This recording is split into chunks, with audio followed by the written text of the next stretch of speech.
Nanded education society संचालित peoples महाविद्यालय नांदेड़ के हिंदी विभाग एवं अनुसंधान केंद्र द्वारा अंतर्राष्ट्रीय महिला दिवस के उपलक्ष्य में एक दिवसीय परिसंवाद एवं पुस्तकों का लोकार्पण समारोह यहां आज संपन्न होने वाला है। इस परिसंवाद समारोह के उद्घाटन सत्र का यहां प्रारंभ होगा। मैं सबसे पहले सभी महानुभावों का यहां स्वागत करना चाहूंगा।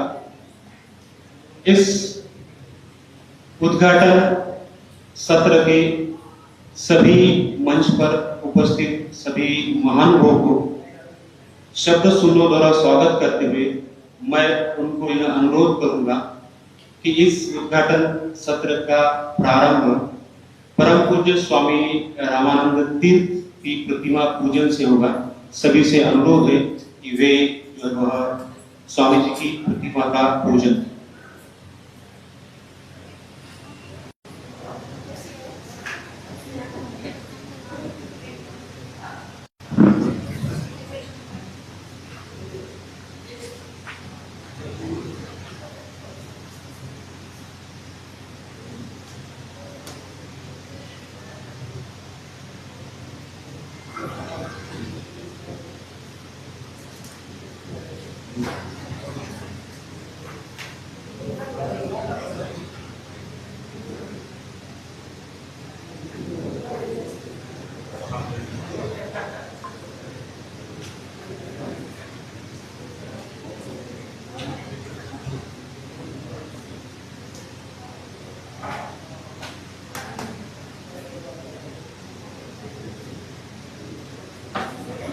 सभी का बहुत बहुत धन्यवाद।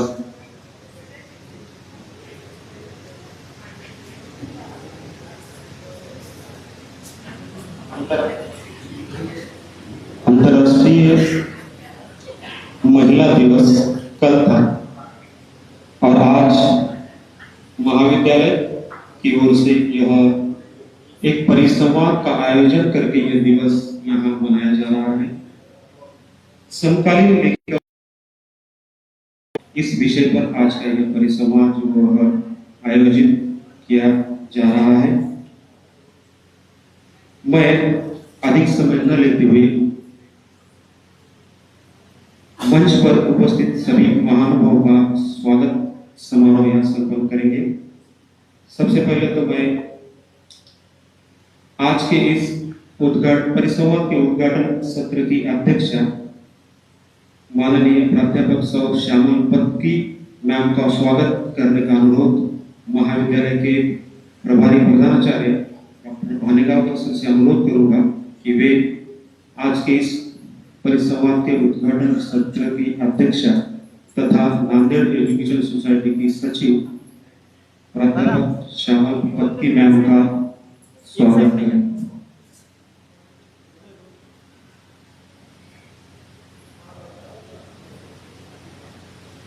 हमें बहुत खुशी हो रही है कि हमारी संस्था की सचिव एक महिला है और आज एक महिला जो है उद्घाटन सत्र की अध्यक्षा जो बनी। इसके पश्चात आज के इस परिसंवाद के उद्घाटन तथा बीज वक्ता हमारे मार्गदर्शक डॉक्टर सतीश यादव सर का स्वागत करने का अनुरोध हिंदी विभाग के अध्यक्ष डॉक्टर भगवान यादव सर से अनुरोध करूंगा कि वे आज के इस परिसंवाद के उद्घाटक तथा बीज वक्ता डॉक्टर सतीश यादव सर जो लातूर से यहाँ हमारे यहाँ आए हैं, उनका यहाँ स्वागत करने का अनुरोध भगवान यादव से करता। सतीश यादव सर हमेशा ही हमें मार्गदर्शन करते आ रहे हैं। इसके पश्चात आज के प्रमुख अतिथि डॉक्टर रमेश पुरे सर साहित्यिक है, उनका स्वागत करने का अनुरोध मैं भीमराव घोड़गे हिंदी विभाग के हमारे सहयोगी डॉक्टर भीमराव घोड़गे सर से अनुरोध करूंगा कि आज के प्रमुख अतिथि रमेश पुरे सर का यहाँ स्वागत करें। रमेश पुरे को हाल ही हिंदी साहित्य अकादमी की ओर से पुरस्कार भी प्राप्त हुआ है। वे एक लेखक भी हैं। हाल ही में उनका सूरज पिघल रहा था ये काव्य संग्रह काफी चर्चित रहा है। इसके पश्चात मैं महाविद्यालय के प्रधानाचार्य डॉक्टर भानेगांवकर सर का स्वागत करने का अनुरोध हमारे विभाग के डॉक्टर सैयद वाजिद सर से करूं। डॉक्टर सैयद वाजिद।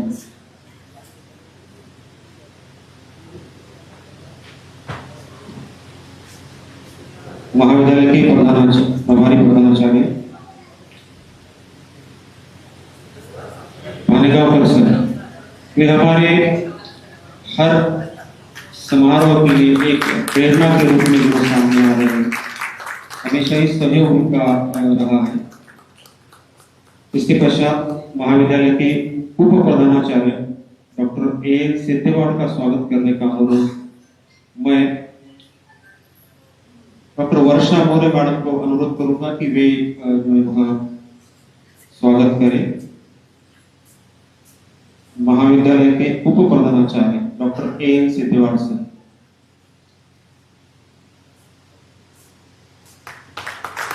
इसके पश्चात हिंदी विभाग के विभागाध्यक्ष डॉक्टर बीएन जादव सर का स्वागत करने का अनुरोध मैं भीमराव घोड़गे सर, हमारे विभाग के अध्यक्ष भीमराव घोड़गे को हिंदी विभाग के अध्यक्ष डॉक्टर बीएन जादव सर का स्वागत जरूर करेंगे।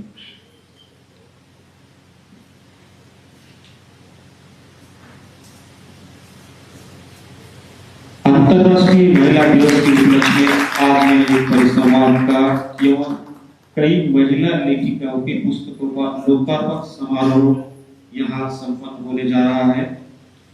निश्चित रूप से जो है जीवन के दो चक्र जिससे जीवन हमारा जो है बनता है और संवरता है, लेकिन समाज द्वारा एक चक्र को, एक पहिया को हमेशा ही जो है कम महत्व दिया गया है। यहाँ एक कैवारी नाम से एक कविता संग्रह, उसकी एक कविता है। उस कविता में डॉक्टर वर्षा मौर्य लिखित यह कविता संग्रह, उस कविता में कहते हैं कि मोम और नारी, मोम और नारी एक समान तुम्हारी कहानी दूसरों को देती है रोशनी। इसी जो है वह बात को ध्यान में रखते हुए इस परिसंवाद के प्रास्ताविक के लिए मैं हमारे हिंदी विभाग के अध्यक्ष डॉक्टर भगवान जादव सर से अनुरोध करूंगा कि इस परिसंवाद का जो प्रास्ताविक यहाँ व्यक्त करें।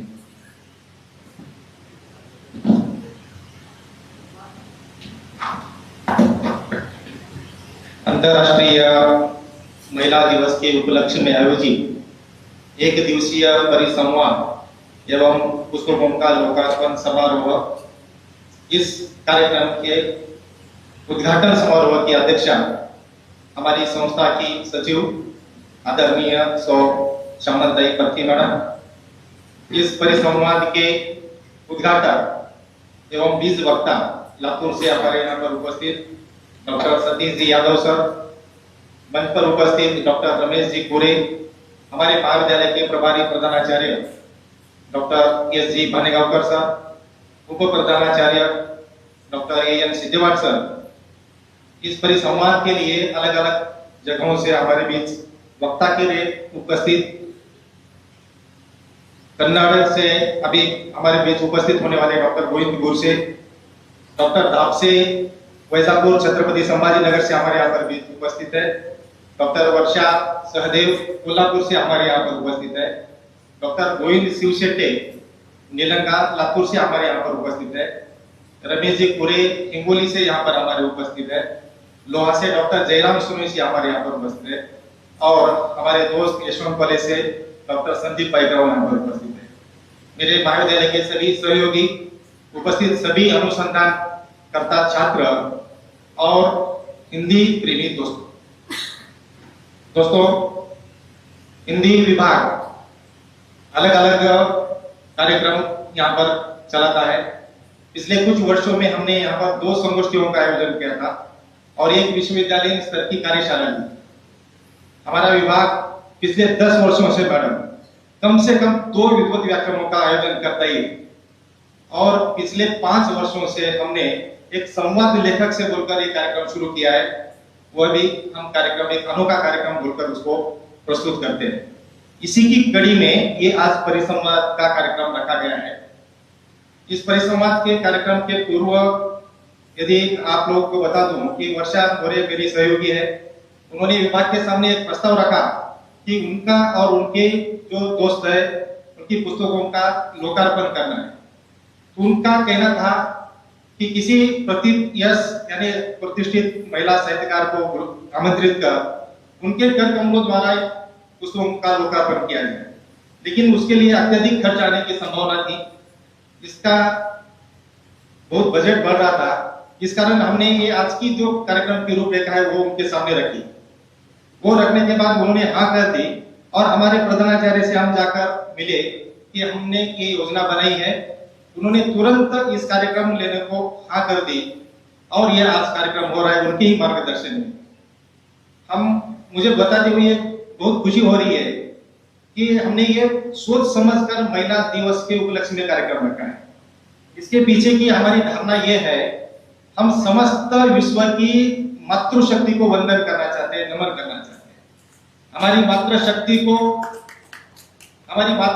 को नमन करते हुए हम उनका आदर करना चाहते हैं, सम्मान करना चाहते हैं, क्योंकि आज हम प्रातिनिधिक रूप में उन 4 लेखिकाओं का सम्मान कर रहे हैं। उन 4 लेखिकाओं के द्वारा जो हिंदी साहित्य की लेखिकाएं हैं, जिन पर उन्होंने अपनी कलम चलाई है, उनका हम सम्मान करना चाहते हैं। और सम्मान करते हुए हम यह जताना चाहते हैं कि हम हमेशा आपका सम्मान करते हुए आगे बढ़ते रहेंगे। दूसरी बात यहाँ पर मुझे यह बताना चाहिए कि ये कार्यक्रम जब हमने सोच समझकर हिंदी यानी महिला दिवस के उपलक्ष्य में रखा, तो ये बात जाहिर थी कि अब कौन कौन से विद्वानों को यहाँ पर आमंत्रित किया जाए। हमारे यादव सर ने कहा भी था कि यहाँ पर महिलाओं का जो वक्ता है, महिलाएं 1-2 होनी चाहिए थी, लेकिन कुछ बजट की कमी और बहुत सारी ऐसी दिक्कतें हमारे सामने थी, जिस कारण हमने महिला वक्ताओं को आमंत्रित यहाँ पर नहीं कर सके। यहाँ पर मैं ये बताना चाहता हूँ कि जब महिला एखादी साहित्यकार हो या कोई सृजनकर्ता हो, तो अपनी आंतरिक शक्ति को वो अपनी कलम के द्वारा उजागर करती है। वो अपनी स्वतंत्रता चाहती है और ऐसी स्वतंत्रता कलम के द्वारा चाहकर वो बताना चाहती है कि मैं अभी किसी से भी कम नहीं हूँ। हमारी यहाँ की पुरुष सत्ताक व्यवस्था ने उनको जानबूझकर कलम से दूर रखा था। हमारे यहाँ की पुरुष सत्ताक व्यवस्था ने जानबूझकर उनको किताबों से दूर रखा था। लेकिन आज हमारी महिलाएं कलम चलाकर ये दिखाना चाहती है कि हम उस पुरुष सत्ताक व्यवस्था का पुरजोर से विरोध कर सकते हैं, सम्मान के लिए, अपने सम्मान के खातिर। तो ये यहाँ पर हम प्रातिनिधिक रूप में 4 जिन महिलाओं का यानी पुस्तकों का उद्घाटन कर रहे हैं, उन्मोचन कर रहे हैं, उनमें सबसे पहला यानी मेरी सहयोगी है डॉक्टर वर्षा मोरे। उन्होंने महिला आत्मकथाओं पर पुस्तक लिखी है और वो महिला आत्मकथाओं पर पुस्तक बहुत ही अच्छी बनी हुई है। महिला आत्मकथा की पुस्तक हिंदी साहित्य में अत्यंत महत्वपूर्ण मानी जाती है। हम हिंदी प्रेमियों को पता है कि हमारे जो वाचिक परंपरा के आलोचक है नागवर सिंह, उन्होंने एक जगह पर कहा था कि यदि आपको समाज व्यवस्था को पढ़ना है, यदि आपको समाज व्यवस्था को परखना है, तो स्त्री द्वारा लिखित कोई भी किताब पढ़िए, समाज व्यवस्था को परखना है। और यदि आपको पुरुष सत्ता की व्यवस्था को पढ़ना है, पुरुष सत्ता की व्यवस्था को परखना है, तो स्त्री द्वारा लिखित आत्मकथाओं को पढ़ना चाहिए। यानी ये अत्यंत महत्वपूर्ण बात है, इसीलिए ये पुस्तक अत्यंत मायने रखती है हिंदी साहित्य में। दूसरी उनकी पुस्तक है और इस पर हमारे आज के बीज वक्ता बात करने वाले प्रोफेसर सतीश यादव सर। दूसरी किताब है उनकी कैवारी नामक काव्य संग्रह है, उनका स्वलिखित उनकी कविताएं हैं इसमें। और इस पर हमारे बलिराम धापसे सर बात करने वाले, जो वैजापुर से यहाँ पर उपस्थित है। दूसरी लेखिका यहाँ पर है मंजुषा कोले, जिन्होंने जया जादवानी पर पुस्तक लिखी है। जया जादवानी आधुनिक परिप्रेक्ष्य में लिखने वाली साहित्यिक है। उन्होंने भी आधुनिकता और स्त्री को केंद्र में रखकर साहित्य लिखा है। और इनको लेकर हमारे अभी उपस्थित होने वाले कन्नड़ से गोविंद गुरसे जी बात करने वाले हैं। उसके बाद तीसरी हमारी लेखिका है मनीषा वाघमारे। मनीषा वाघमारे ने सुशीला टागोरे पर किताब लिखी है। सुशीला टागोरे दोहरे अभिशाप से ग्रस्त लेखिका है। एक है स्त्री और ऊपर से है दलित, और इस कारण इनका साहित्य अन्य लेखिका की तुलना में संघर्षमय का साहित्य दिखाई देता है। इनके साहित्य में अन्य लेखिका की तुलना में अधिक संघर्ष देखने को मिलता है। और इस पर बात करने वाले हमारे लोहा से उपस्थित डॉक्टर जयराम सूर्यवंशी। चौथी लेखिका हमारे यहाँ पर है डॉक्टर चालीवार मैडम। और यह चालीवार मैडम इनकी पुस्तक लेखिका पर नहीं है, लेकिन देवकीनंदन शुक्ल पर इन्होंने पुस्तक लिखी है। लेकिन हमारे गोविंद शिव सेठे जो हमने आमंत्रित किए हुए वक्ता है तेलंगाना से, वो देवकीनंदन शुक्ल के साहित्य में स्त्री, उनकी संवेदना और स्त्री चेतना किस प्रकार व्यक्त हुए, इस पर वो अपना बात करने वाले, मंतव्य रखने वाले। तो इस प्रकार कुल मिलाकर हमने प्रतिनिधिक स्वरूप में इन चार महिला लेखिकाओं का सत्कार कर, सम्मान कर ये दिखाना चाहते हैं कि हम आपके साथ हमेशा हैं। आपका सम्मान यानी हमारा सम्मान है, आपका सम्मान यानी सभी पुरुष समाज का सम्मान है, और ये सम्मान करके हम उनको आदर देना चाहते हैं। दूसरी बात यहाँ पर ये महत्वपूर्ण है कि यहाँ पर जो मैडम वक्ता उपस्थित है, मुझे बताना बिल्कुल चाहिए ये कि वक्ता आजकल बहुत कम लोग पढ़ते हैं, लिखते हैं, बात करते हैं। महाराष्ट्र में हिंदी में जितने भी कम लोग हैं बात करने वाले, लिखने वाले, पढ़ने वाले, इन सब में इन वक्ताओं जो आज हमने आमंत्रित वक्ता की है, ये सर्वश्रेष्ठ वक्ता है। हिंदी साहित्य में इन्होंने अपना एक ऐसा दबाव, जिसको हम कह सकते हैं, या अपना स्थान निर्माण किया है। आज कोई भी महाराष्ट्र में यदि कोई हिंदी का कार्यक्रम होता है तो ये आमंत्रित आज जो हमने वक्ता किया है, इनमें से एक न एक वहां पर उपस्थिति होता है। ये हमारे लिए बहुत गौरव की बात है। और ये मैं बिल्कुल हमारी मैडम को बताना चाहूंगा, ये मेरे प्रेम के खातिर नहीं आए हुए हैं, ये खाली पीपल्स कॉलेज का नाम यहाँ पर एक सम्मानजनक नाम पूरे महाराष्ट्र में होने के कारण ये बिना किसी मान सम्मान, बिना किसी मानदेय से यहाँ पर मैडम उपस्थित है, इसलिए मैं उनके प्रति कृतज्ञता जाहिर करना चाहता हूँ। दूसरी बात मैडम, इस कार्यक्रम की और एक खासियत मैं बताना चाहता हूँ कि इस कार्यक्रम में मैडम हमने केवल पीएचडी का अनुसंधान करने वाले छात्रों को आमंत्रित किया है, और दूसरे ऐसे लोगों को आमंत्रित किया है जो नांदेड़ के अलग अलग महाविद्यालयों में अस्थायी रूप से कार्यरत है, यानी जिसको हम सीएसबी के कहते हैं। इन लोगों को जानबूझकर हमने आमंत्रित किया है। इसके पीछे भी हमारी एक धारणा है, एक उद्देश्य है।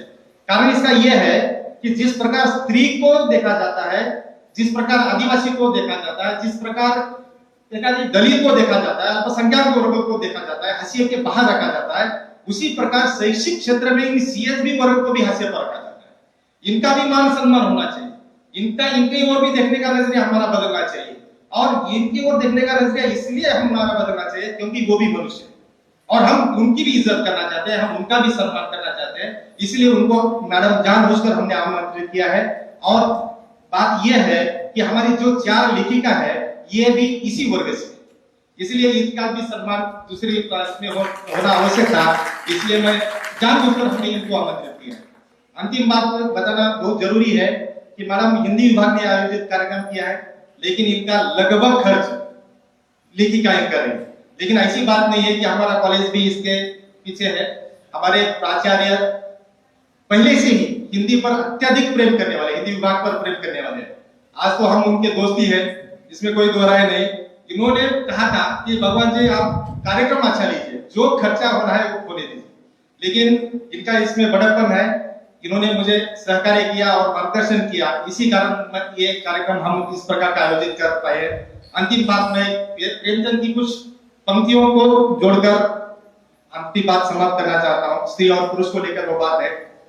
प्रेमचंद एक जगह पर कहते हैं कि हर पुरुष में एक पशु होता है, पशुता होती है, और वो चाहकर भी उस पशुता को हटाना नहीं चाहता, चाहकर भी वो हटा नहीं सकता। और स्त्री इससे थोड़ी आगे होगी विकास क्रम में, और विकास क्रम में ये स्त्री आगे होने के कारण पुरुष को लगता है कि उसके पीछे पीछे चला जाए। मैं भावार्थ बता रहा हूँ, जैसी कोई पंक्तियां नहीं है, तो उनको लगता है पुरुष को कि उनके जैसा थोड़ा थोड़ा बन जाए। और वह कब बनेगा? जब स्त्री के गुण उस पुरुष में आएंगे, और हमारा उद्देश्य इस कार्यक्रम का ये है, हम जैसे पुरुषों के बीच में अंदर थोड़े बहुत पुरुषों के गुण आए तो ये हमारा कार्यक्रम सफल होगा। धन्यवाद। बहुत धन्यवाद सर। इस उद्घाटन सत्र के प्रास्ताविक के पश्चात यहाँ पुस्तकों का लोकार्पण समारोह संपन्न होगा। मैं यहाँ सभी मान्यवरों से अनुरोध करूंगा कि यहाँ लोकार्पण पुस्तकों का लोकार्पण करें।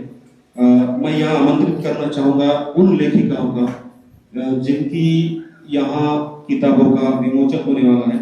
सबसे पहले डॉक्टर वर्षा मोरे, इनके द्वारा लिखित हिंदी लेखिकाओं की आत्मकथाएं और एक कैवारी नाम का कविता संग्रह है, वह भी महिला लेखिकाओं पर आधारित है। उनको यहाँ मैं ऊपर आमंत्रित कर जो सभी को यहाँ एक ही समय पर यहाँ मैं बुलाना चाहूंगा। डॉक्टर मंजूषा कोल्हे द्वारा लिखित जया जादवानी का समग्र साहित्य, उसके पश्चात स्मिता सालिकवार लिखित देवकीनंदन शुक्ल के कथा साहित्य में मूल्यबोध और प्राध्यापक मनीषा वाघमारे द्वारा लिखित सुशीला टागोर की कहानियों में संघर्ष। इसके साथ साथ ही आज के दिन भर के सारे जितने भी बीज वक्ता और ये जो आने वाले हैं हमारे यहाँ मार्गदर्शन करने के लिए, तो डॉक्टर गोविंदपुर से बलराम भाव से संदीप पाइकराव सर, जयराम सूर्यवंशी, गोविंद शिवशेट्टी सर, वर्षा सहदेव मैडम, इन सभी को यहाँ मैं ऊपर मंच पर आमंत्रित करना चाहूंगा कि वे यहाँ आए और इस पुस्तकों के लोकार्पण समारोह में जो वो शामिल हो जाए।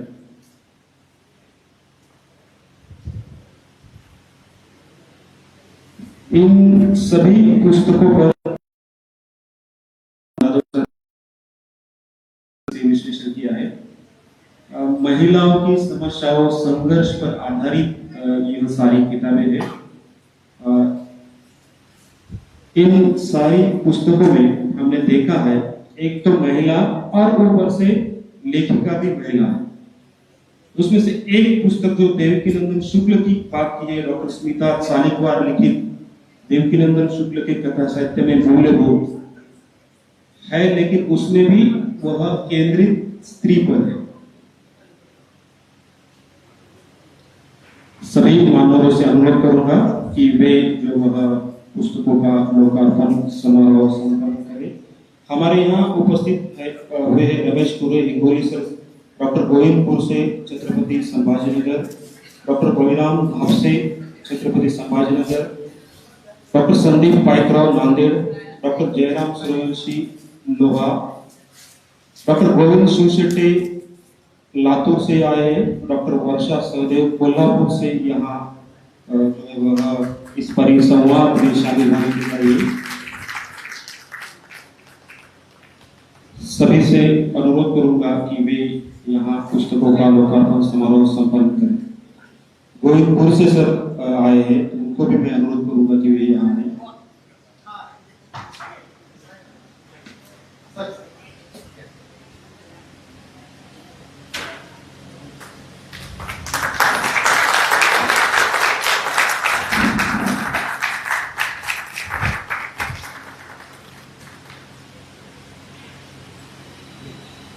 बहुत बहुत धन्यवाद। सभी को अनुरोध है कि वे अपनी अपनी जगह स्थानापन्न हो जाए।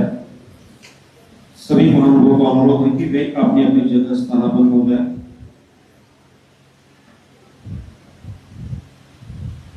पुस्तक लिखना या किसी पर कुछ समीक्षा लिखना ये आसान नहीं होता है, क्योंकि हमने देखा है कि किस तरह से जो वह किसी पर विषय पर अपनी बात को सामने रखने के लिए गहरा अध्ययन करना पड़ता है, एक दृष्टि रखनी पड़ती है, एक जो वह सोच इस तरह से रखनी पड़ती है कि जिसके तहत हम उस विषय को जो वह न्याय दें। मैं पुस्तक इस लोकार्पण समारोह के पश्चात आपके और जो है वह श्रोता के बीच में अधिक समय न लेते हुए सिर्फ जो वह इस परिसंवाद के लिए शुभकामना देने के लिए हमारे महाविद्यालय के प्रधानाचार्य डॉक्टर एस जी भानेगांवकर सर से अनुरोध करूंगा कि वे जो है वह यहाँ आए और आज के इस परिसंवाद के लिए शुभकामनाएं जो वह दें।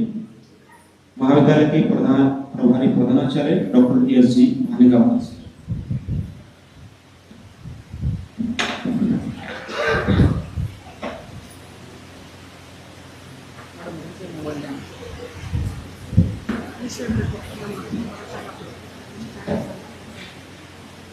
मंच पर विराजमान मान्यवर हमारे नांदेड़ एजुकेशन सोसाइटी के सेक्रेटरी मैडम प्रोफेसर श्यामा फटकी जी,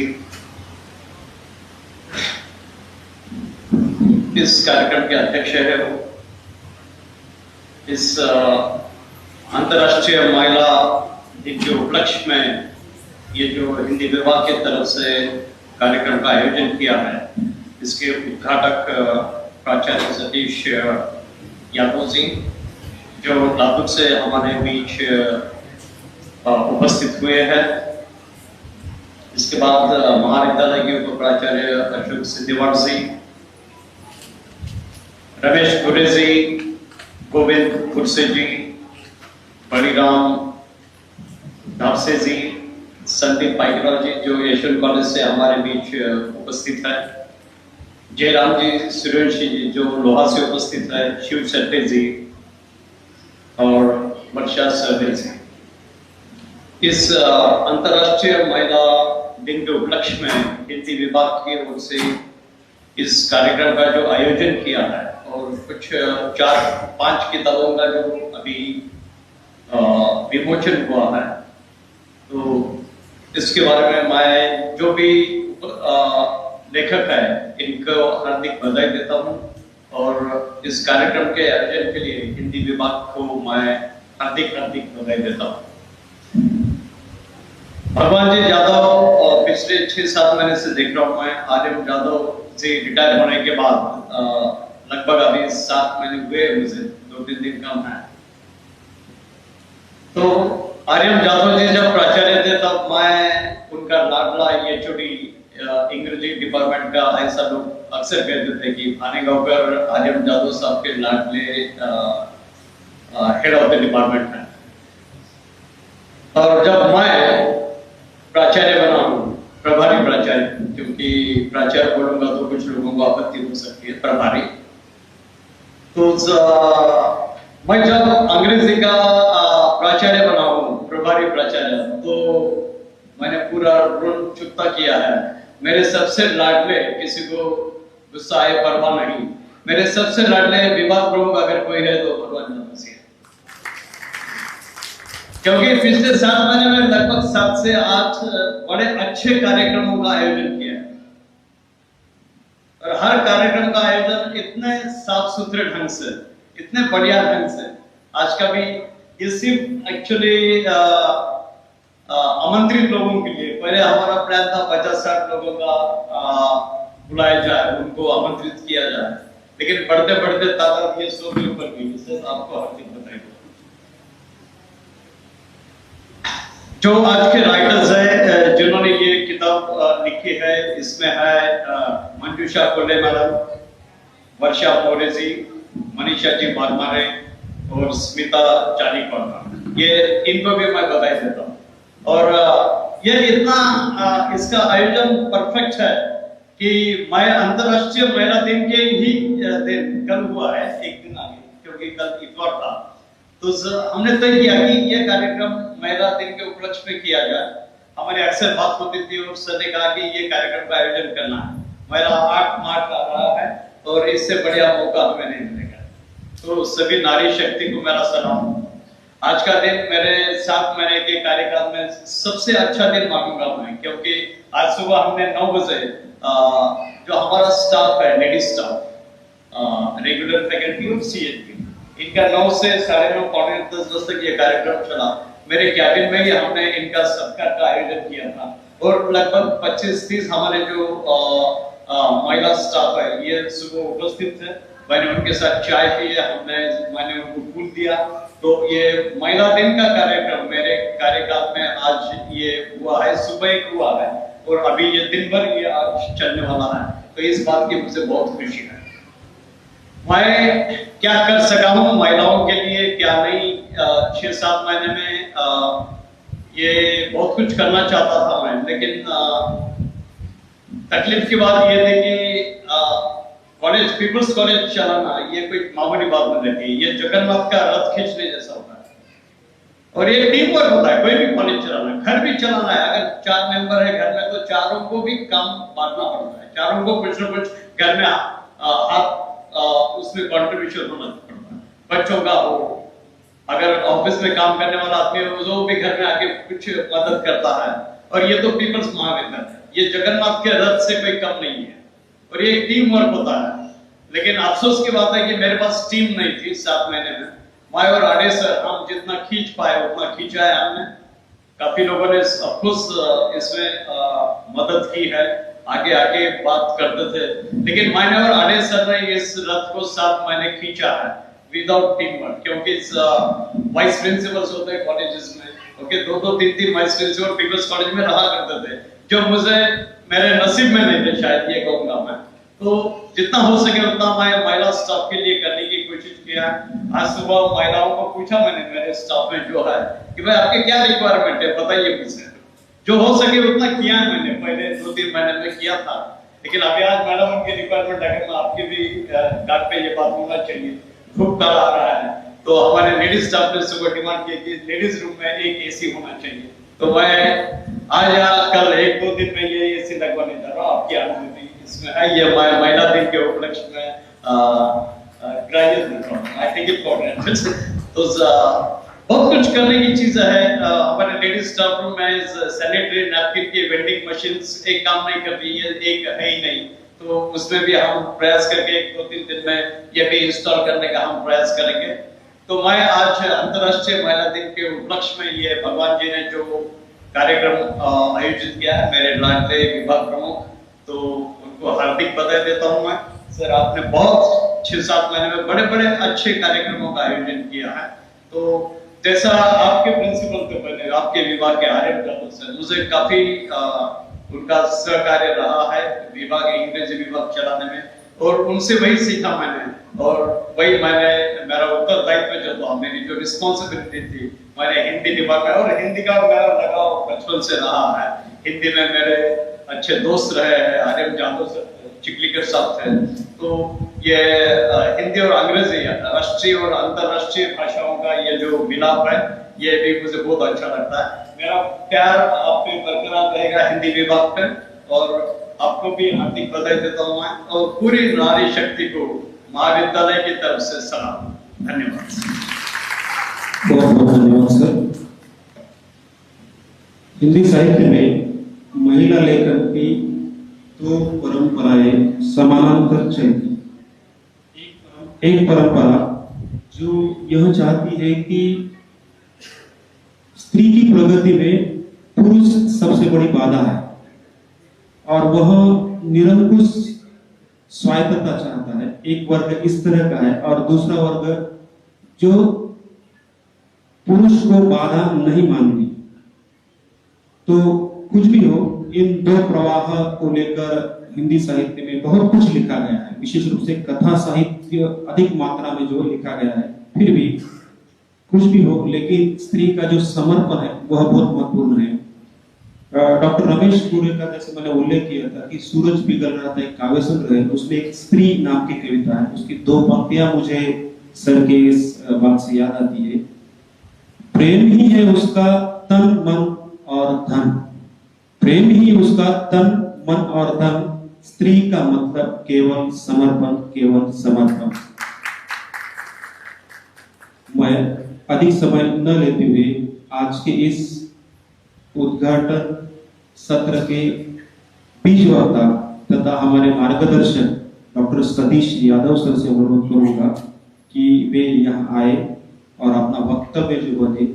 सतीश यादव सर प्रसिद्ध समीक्षक है, हमेशा ही यादव सर का मार्गदर्शन हमें जो रहा है, चाहे वह संगोष्ठी लेने के लिए हो या चाहे अन्य किसी भी क्षेत्र में क्यों न हो, उनका मार्गदर्शन हमेशा रहा है। और एक बात यहाँ मैं व्यक्त करूंगा कि आज का यह जो हमारा परिसंवाद चल रहा है, इसका लाइव प्रक्षेपण भी जो है वह प्रारंभ है मराठी नाउ t.v पर जो यह जो समारोह है, यह लाइव प्रक्षेपण उसका जो है वो प्रारंभ है। मैं डॉक्टर सतीश यादव सर को अनुरोध करूंगा कि वे यहाँ आए और हमें मार्गदर्शन करें।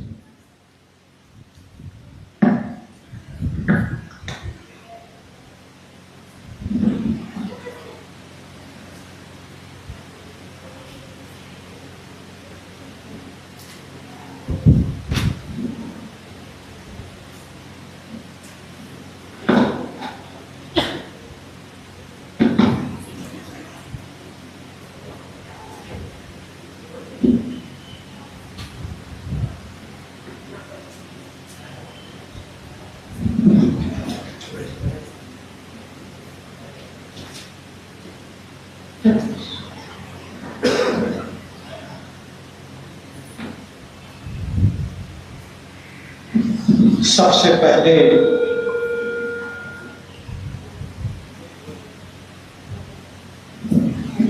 मंच पर आसीन सभी महानुभावों को, आप सभी को प्रणाम निवेदित करता हूं, नमस्कार करता हूं।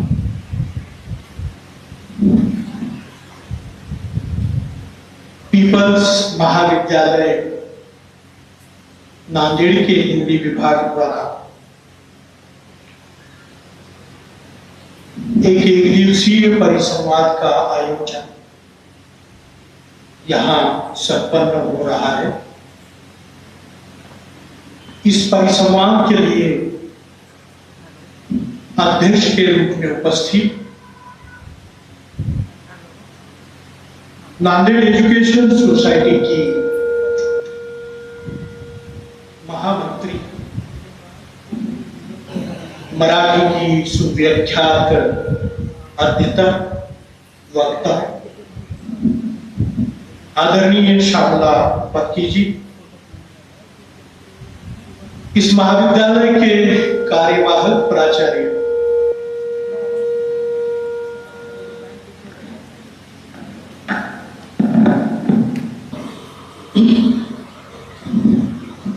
इस महाविद्यालय के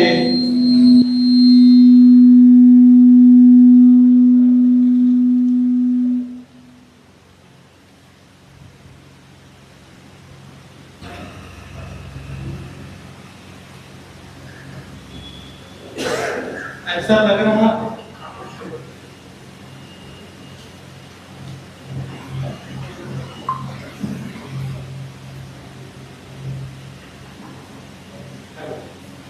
आवाज आती है।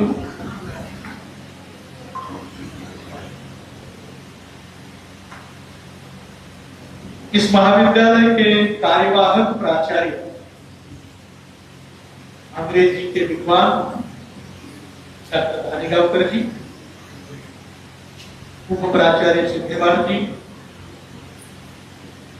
हमारे हिंदी विभाग के अध्यक्ष युवामित्र और जिनमें नई ऊर्जा तथा क्रियाशीलता हमेशा बनी रहती है, वे प्रोफेसर भगवान जाधव जी, मुकुंद तवड़े जी, मंच पर आसीन हिंदी का एक सृजनशील लेखक जिन्होंने जलवर्षा तथा अन्य कहानियां नामक कहानी संग्रह लिखकर हिंदी साहित्य की श्री वृद्धि की है, वे हमारे मित्र डॉक्टर रमेश पुरे जी। सुधी वक्ताओं में बलिराम धापसे जी, गोविंद गुरसे जी, गोविंद शिवशेट्टी जी, डॉक्टर संदीप पाइकराव जी, जयराम सूर्यवंशी जी,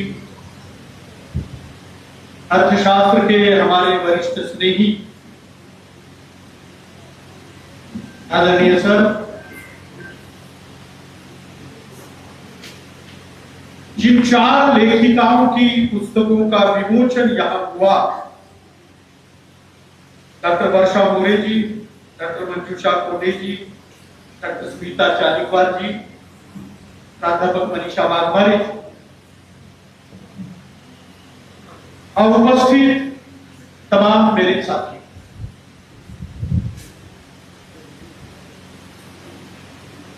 भगवान जादव जी ने हम सबको आज यहां एकत्रित किया है। और सुखद बात यह है कि महिला लेखन पर पुरुषों को बोलने के लिए कहा गया है। ऐसा लग रहा है कि आप हमारी परीक्षा ले रहे थे। परीक्षा इस अर्थ में ले रहे हैं कि वे तमाम महिलाएं आज हमारा मूल्यांकन करेगी कि एक पुरुष महिला साहित्य की ओर किस दृष्टि से देखता है और तमाम पुरुष समाज महिला साहित्य के बारे में क्या चिंतन कर रहा है। यह अच्छा अवसर भी है और परीक्षा। दूसरी महत्वपूर्ण बात यह है कि एक साथ 5 पुस्तकों का लोकार्पण। कौन कह रहा है कि लिखा नहीं जा रहा? कौन कह रहा है कि बोला नहीं जा रहा है? और कौन कह रहा है कि सुदूर मराठी भाषी प्रदेश में हिंदी में पूरी ताकत के साथ लिखा नहीं? मैं इन चारों महिला साथियों का सबसे पहले मंच की ओर से और आप सभी की ओर से हार्दिक हार्दिक अभिनंदन करता हूं और इन चारों का हिंदी साहित्य के प्रदेश में स्वागत भी करता हूं। एक और महत्वपूर्ण बात इस मंच पर घटित हो रही है। ये संयोग है या स्वप्रयास है मैं नहीं जानता, लेकिन मराठी, हिंदी और अंग्रेजी का सम्मेलन भी हुआ। प्राचार्य अंग्रेजी की है, श्यामला जी मराठी की है और रामपुर की है, मैडम जी अंग्रेजी की है। तो एक प्रकार से ये एक महत्वपूर्ण आयोजन है ऐसा मैं मानता हूं। और साथ ही स्वामी जी द्वारा स्थापित इस महाविद्यालय में आने के बाद जो हमेशा अनुभव होता है कि एक वक्ता के रूप में, एक लेखक के रूप में हमारे भीतर नैतिकता बढ़ जाए। ये स्वामी जी के सानिध्य का, शब्दों का प्रभाव है कि हम जब भी यहां आते हैं हमारे भीतर की ऊर्जस्विता, नैतिकता और शब्दों के प्रति कमिटमेंट हमारी बढ़ जाती है। और मुझे लगता है कि यह निश्चित रूप से यहां आने के बाद मैं महसूस कर रहा हूं। चौथी और सबसे महत्वपूर्ण बात यह है कि पीपल्स महाविद्यालय का हिंदी विभाग प्राचार्य जी का तो लाडला है ही,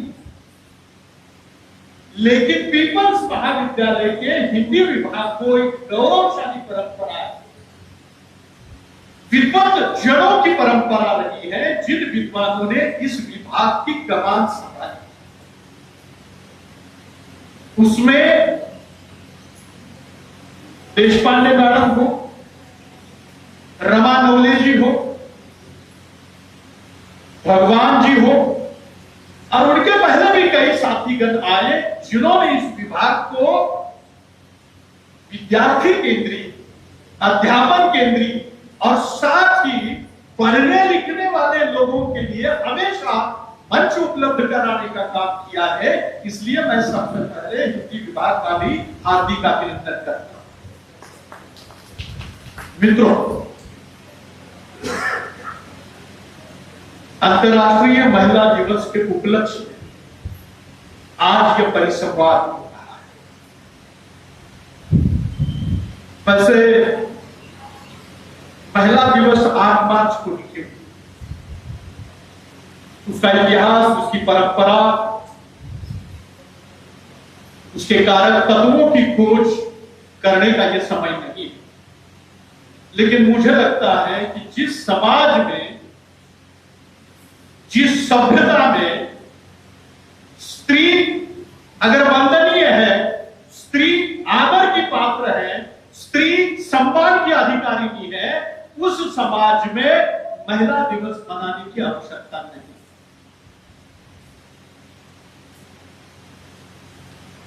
परंतु महिला दिवस के अवसर पर महिला साहित्य पर चर्चा करवाना, यह मुझे लगता है कि सबसे महत्वपूर्ण आयोजन है कि महिलाओं के योगदान को लेकर, महिला साहित्यकारों के योगदान को लेकर एक महत्वपूर्ण चर्चा इस अवसर पर आयोजित करना, महिलाओं के देश निर्माण को याद करना है, उसके सम्मान, उसको जो सम्मान अपेक्षित है वह सम्मान दिलाना। इसलिए इससे बड़ा कोई आयोजन नहीं हो सकता कि महिला दिवस के अवसर पर 4 महिलाओं की 5 पुस्तकों का विमोचन और महिला दिवस के अवसर पर महिलाओं द्वारा लिखे गए साहित्य पर चर्चा, ये बहुत ही औचित्यपूर्ण है, बहुत ही प्रासंगिक है और बहुत ही अभिनंदनीय है, ऐसा मेरा मानना है। मित्रों, आज के परिसंवाद का विषय है समकालीन लेखिकाओं का साहित्यिक सरोकार। वर्षा जी की पुस्तक पर कुछ बातें मैं रखूंगा, लेकिन इस विषय पर अपना जो छोटा सा चिंतन है, छोटा सा अध्ययन है, वो कम से कम समय में मैं आपके सामने रखना चाहता हूं। ये जो विषय है, इस विषय में 3 शब्द बड़े महत्वपूर्ण हैं। पहला शब्द है समकालीन, दूसरा शब्द है महिला लेखक और तीसरा शब्द है सरोकार, साहित्यिक सरोकार। इस पूरे पदबंध में इन 3 शब्दों की जो रचना है, वह रचना इस विषय को अर्थ देने के लिए, इस विषय को आशय देने के लिए और इस विषय की प्रतीति कराने के लिए महत्वपूर्ण है, ऐसा मैं मानता हूं। पहला मुद्दा है समकालीन। समकालीनता से तात्पर्य क्या? समकालीन किसे कहेंगे? समकालीन शब्द का मतलब क्या? समकालीन शब्द के जो शब्दकोश में अर्थ बताए जाते हैं, उसमें यह पहला अर्थ बताया जाता है प्रासंगिकता, दूसरा अर्थ बताया जाता है तात्कालिकता और तीसरा अर्थ बताया जाता है आधुनिकता से जोड़कर समानांतरिकता। इन 3 अर्थों की प्रतीति कराने वाला यह शब्द है समकालीनता। इस शब्द की एक और खासियत है, इस शब्द का आप चाहे तो जितना चाहे विस्तार कर सकते हैं और इस शब्द को चाहे आप जितना चाहे आप उसको सीमित भी कर सकते हैं। एक विद्वान है हिंदी के जिनका नाम है डॉक्टर नगेंद्र। डॉक्टर नगेंद्र ने समकालीन शब्द को बांधते हुए, उसकी व्याख्या करते हुए कहा कि जिसमें युगबोध की अभिव्यक्ति होती है, जिसमें वर्तमान का बोध होता है, वर्तमान का बोध, युग का बोध जिसमें होता है, वह समकालीन। डॉक्टर गंगा प्रसाद विमल नामक एक हिंदी के बहुत बड़े समीक्षक हैं। विमल जी ने यह कहा कि समकालीनता क्या है? उन्होंने कहा समकालीनता हिंदी समीक्षा का एक महत्वपूर्ण औजार है, माध्यम है, उपकरण है, प्रवृत्ति है। गंगा प्रसाद विमल ने समकालीनता को साहित्य की एक प्रवृत्ति के रूप में देखा। हिंदी के एक बहुत बड़े विद्वान हैं डॉक्टर हरदेव पहाड़ी, भाषा विद्वान रहे हैं वो, इलाहाबाद विश्वविद्यालय में वे अध्यापन भी करते थे। डॉक्टर हरदेव भारी जी का यह मानना है कि समकालीनता से क्या तात्पर्य होता है। समकालीनता से तात्पर्य है समय का बोध होना, समकालीनता से तात्पर्य है काल का बोध होना, समकालीनता से तात्पर्य है मूल्यों का बोध होना, और समकालीनता से तात्पर्य है समकालीन जीवन की अभिव्यक्ति का। और अंतिम विद्वान की बात रखते हुए मैं आगे बढ़ूंगा, उनका नाम है नरेंद्र मोहन। नरेंद्र मोहन ने समकालीन इस पद की व्याख्या करते हुए कहा कि जिसमें निर्णय लेने का विवेक प्राप्त होता है वह साहित्य समकालीनता का बोध कराता है। निर्णय लेने का विवेक। दूसरा महत्वपूर्ण है पद इस पूरी विषय की अभिव्यक्ति में, वो है महिला लेखन। सवाल है, लेखन कई बार ये बड़ा चर्चा का विषय हिंदी साहित्य में रहा है कि साहित्य साहित्य होता है, उसे आप क्यों खांचों में बांटते हैं कि ये दलित साहित्य है, ये स्त्रीवादी साहित्य है, ये आदिवासी साहित्य है, ये विकलांगों का साहित्य है, ये किन्नरों का साहित्य है। इस प्रकार की जब चर्चा हुई, नए नए विमर्श हुए, तो परंपरावादियों ने यह कहना शुरू कर दिया कि आप साहित्य का बंटवारा क्यों कर रहे हैं। उनके लिए मेरे पास एक ही जवाब है। जब साहित्य में यह नए विमर्श आए, दलित साहित्य, स्त्रीवादी साहित्य, आदिवासी साहित्य, अल्पसंख्यकों का साहित्य, साथ ही किन्नरों का साहित्य, ये जो नए जब विमर्श आए तब ये चर्चा शुरू हुई। मैं उनसे ये पूछना चाहता हूं, क्या यह विमर्श आने से पहले आपने साहित्य का बंटवारा नहीं किया था?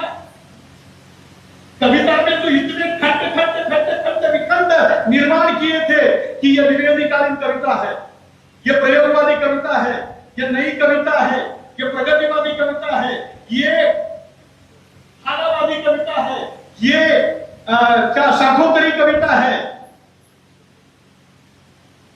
क्या ये खंड खंड आपने नहीं बनाए थे? आज जब साहित्य की प्रवृत्तियों के आधार पर चर्चा हो रही है, तब इस प्रकार की चर्चा करना निरर्थक हो जाता है कि आप इसे क्यों बांट रहे हैं।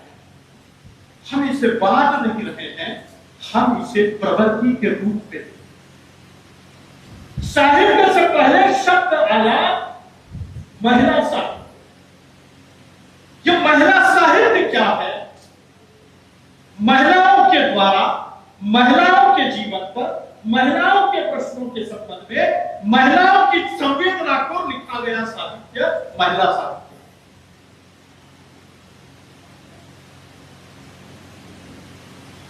सन 80 के बाद हिंदी में और सन 60 के बाद मराठी में महिला लेखन की शुरुआत हुई।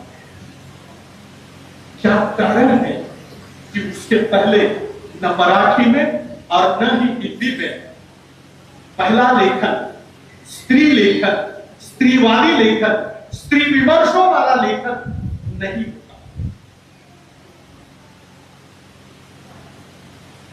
क्या कारण है कि महिलाओं को अपने हाथ में कलम लेकर लिखने की नौबत?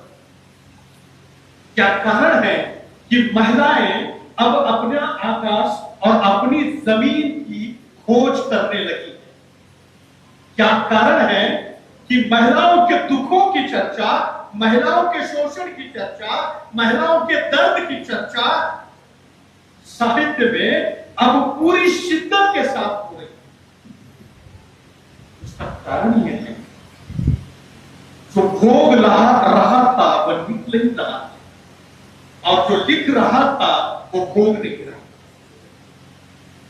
साहित्य में तब उन प्रवृत्तियों की आवश्यकता होती है कि जिन्होंने भोगा है, जिन्होंने अनुभव किया है, जिन्होंने महसूस किया है, जिन्होंने समय की व्यवस्था की और तमाम प्रकार की यंत्रणाओं को झेला है, वे अब अपनी अभिव्यक्ति दे।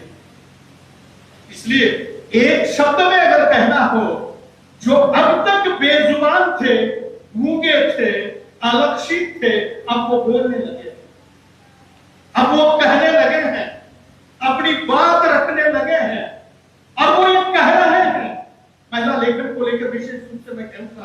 कि अब तक जो हमारे बारे में लिखा गया है वो पुरुष की नजर से स्त्री को देखा गया। हम चाहते क्या है? हम चाहते ये है कि एक स्त्री की नजर से स्त्री को देखा जाए, एक स्त्री की संवेदना को एक स्त्री के माध्यम से व्यक्त किया जाए, एक स्त्री की पीड़ा को स्त्री जितनी ताकत के साथ अभिव्यक्त कर सकती है शायद ही कोई दूसरा कर सकता। इसलिए महिला लेखन के अंतर्गत दो परंपराएं दिखाई पड़ती हैं। पहली है पुरुष की दृष्टि से स्त्री की पहचान और दूसरी है स्त्री की दृष्टि से स्त्री की पहचान। महिला लेखन चाहता है कि अब स्त्री की दृष्टि से स्त्री को देखा जाए। स्त्री की पीड़ा क्या है, स्त्री का दर्द क्या है, स्त्री की वेदना क्या है, एक महिला होना क्या है,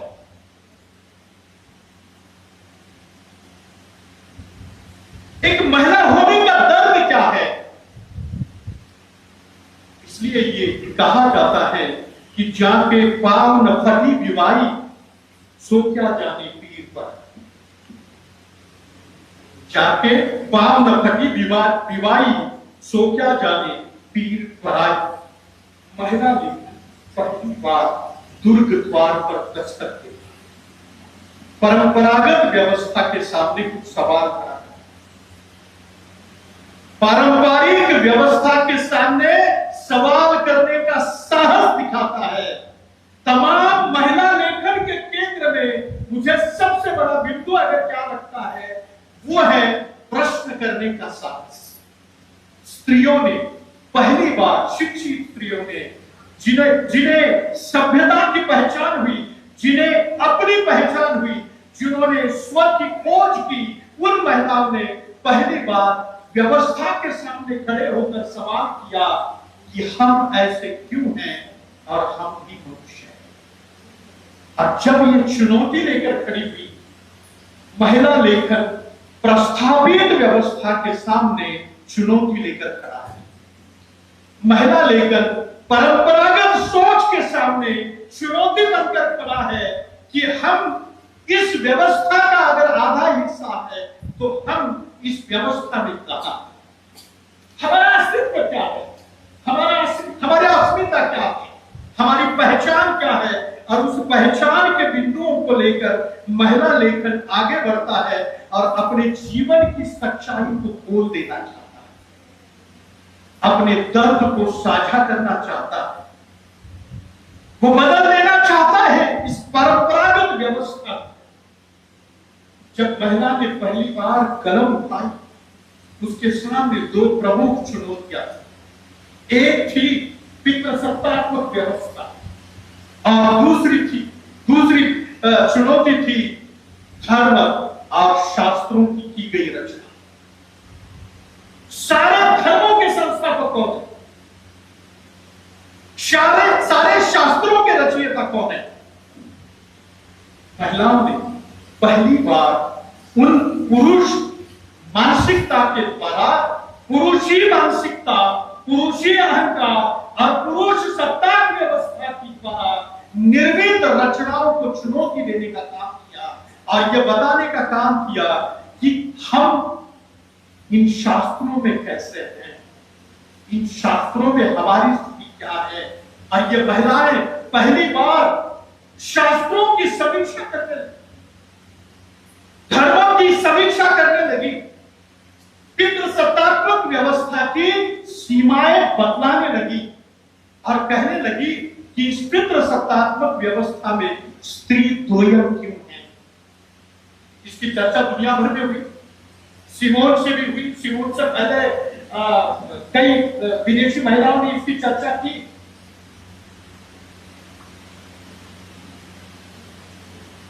फायरस्टोन नामक एक महिला है, सुलामी फायरस्टोन, क्या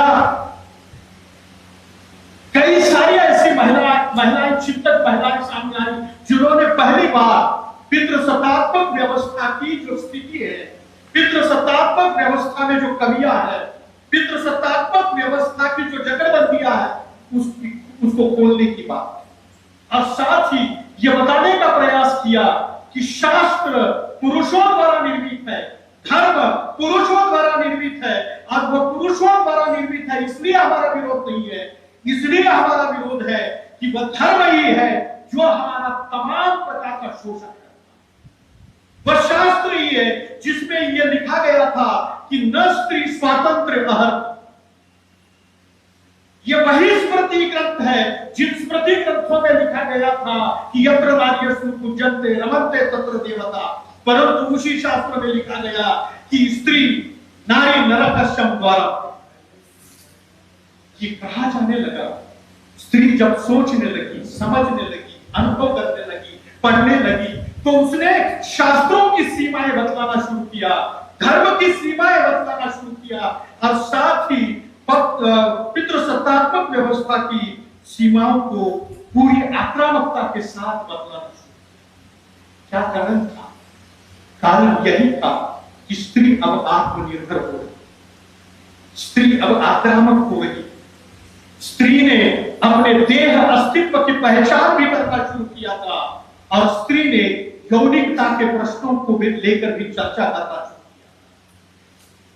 जिन चीजों को हम गोपनीय मानते थे, जिन चीजों को हम वर्जना के तौर पर देखते थे, स्त्री अब उस पर चर्चा करने लगी है, अपनी बात कहने लगी है, और रूढ़िवादिता, परंपरा, इन सभी के नाम पर स्त्री का जो दोहन हो रहा है, उस दोहन के खिलाफ खड़ा होने का काम स्त्री ने शुरू किया। इसलिए एक कवि ने यह कहा कि एक स्त्री जब कलम उठाती है तो वह शब्द नहीं, एक स्त्री जब कलम उठाती है तो केवल शब्द नहीं लिखती, वह इतिहास लिखती, वह अपने अस्तित्व को छीनती है, वह पहचान की मुद्रा में खड़ी है। वह चाहती क्या है? सामंजस्य।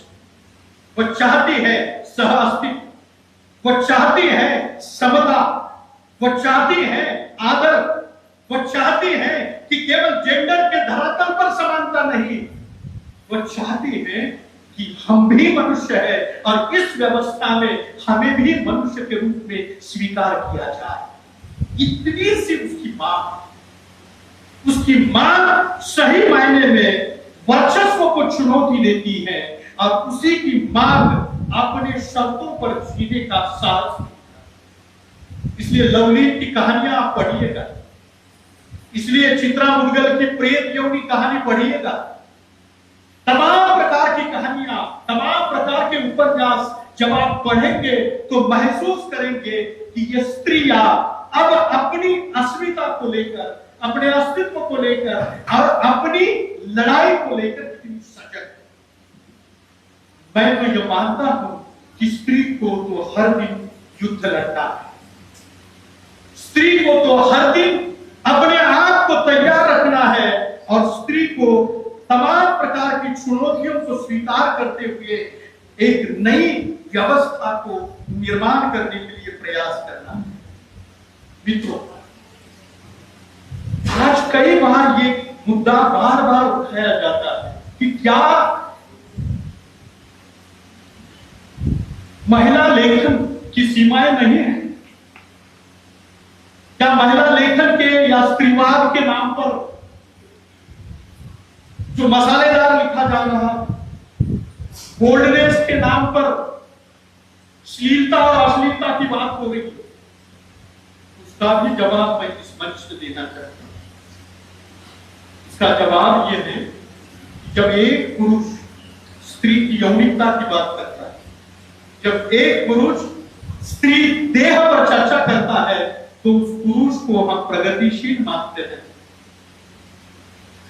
विवेकशील मानते हैं, और वही स्त्री जब अपनी यौनिकता की बात करती है, अपने शारीरिक सीमाएं और शरीर की इच्छाओं की बात करती है, तब उनसे हम उल्टा कहते हैं।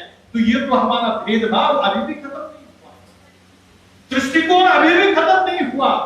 इसलिए महिला लेखन सबसे पहले इस आधारशिला पर खड़ा है कि वह लिंग निरपेक्ष अभिव्यक्ति चाहता है, लिंग निरपेक्ष।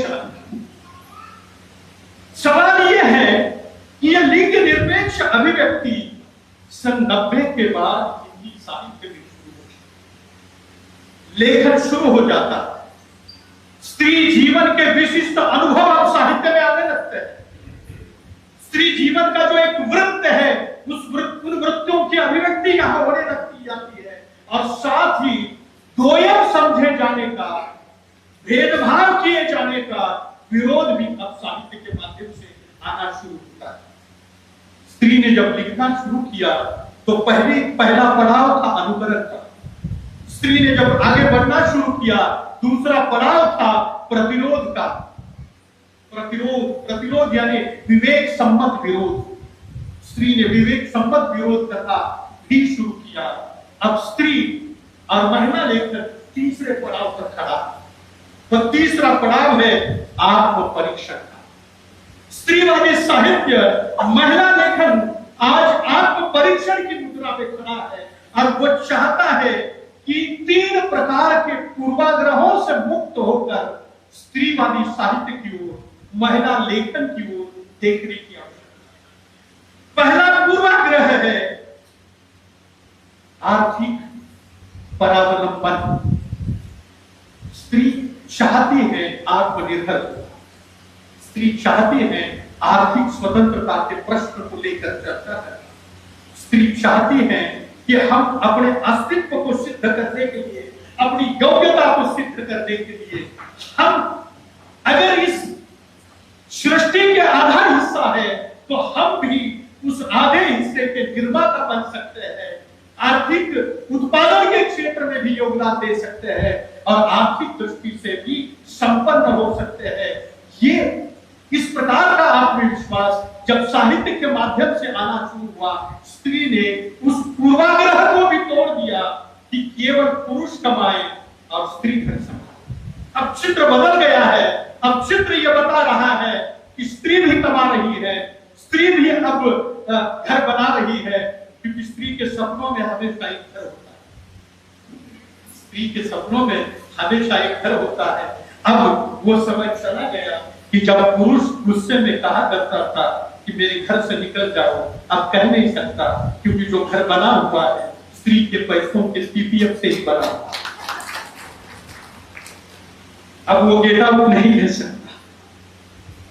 साहित्य अब इन चीजों को अपनी सृजन धर्मिता के माध्यम से लेकर आ रहा है, और तमाम प्रकार की रचनाएं जो सन 70 के बाद हिंदी में आती है, वो चाहे मन्नू भंडारी हो, चाहे कटगुलाब वाली अपनी लेखिका हो, या अलका सलावगी जी हो, या नमिता सिंह हो, ये तमाम प्रकार की लेखिकाएं, प्रभा खेतान हो, ये तमाम प्रकार की लेखिकाएं अब विभिन्न प्रकार के वर्गों से आती है, विभिन्न प्रकार के वर्णों से आती है, विभिन्न प्रकार के समूहों से आती है, और एक ही सवाल करती है कि अब हम भी मनुष्य हैं, हमारा भी अस्तित्व है, और हमारी भी पहचान साहित्य का एक नया परिदृश्य हो सकता है। इसलिए महिला लेखन स्त्री चेतना के अभिव्यक्ति का लेखन, महिला लेखन स्त्री के प्रश्नों को लेकर हमारे सामने आता है।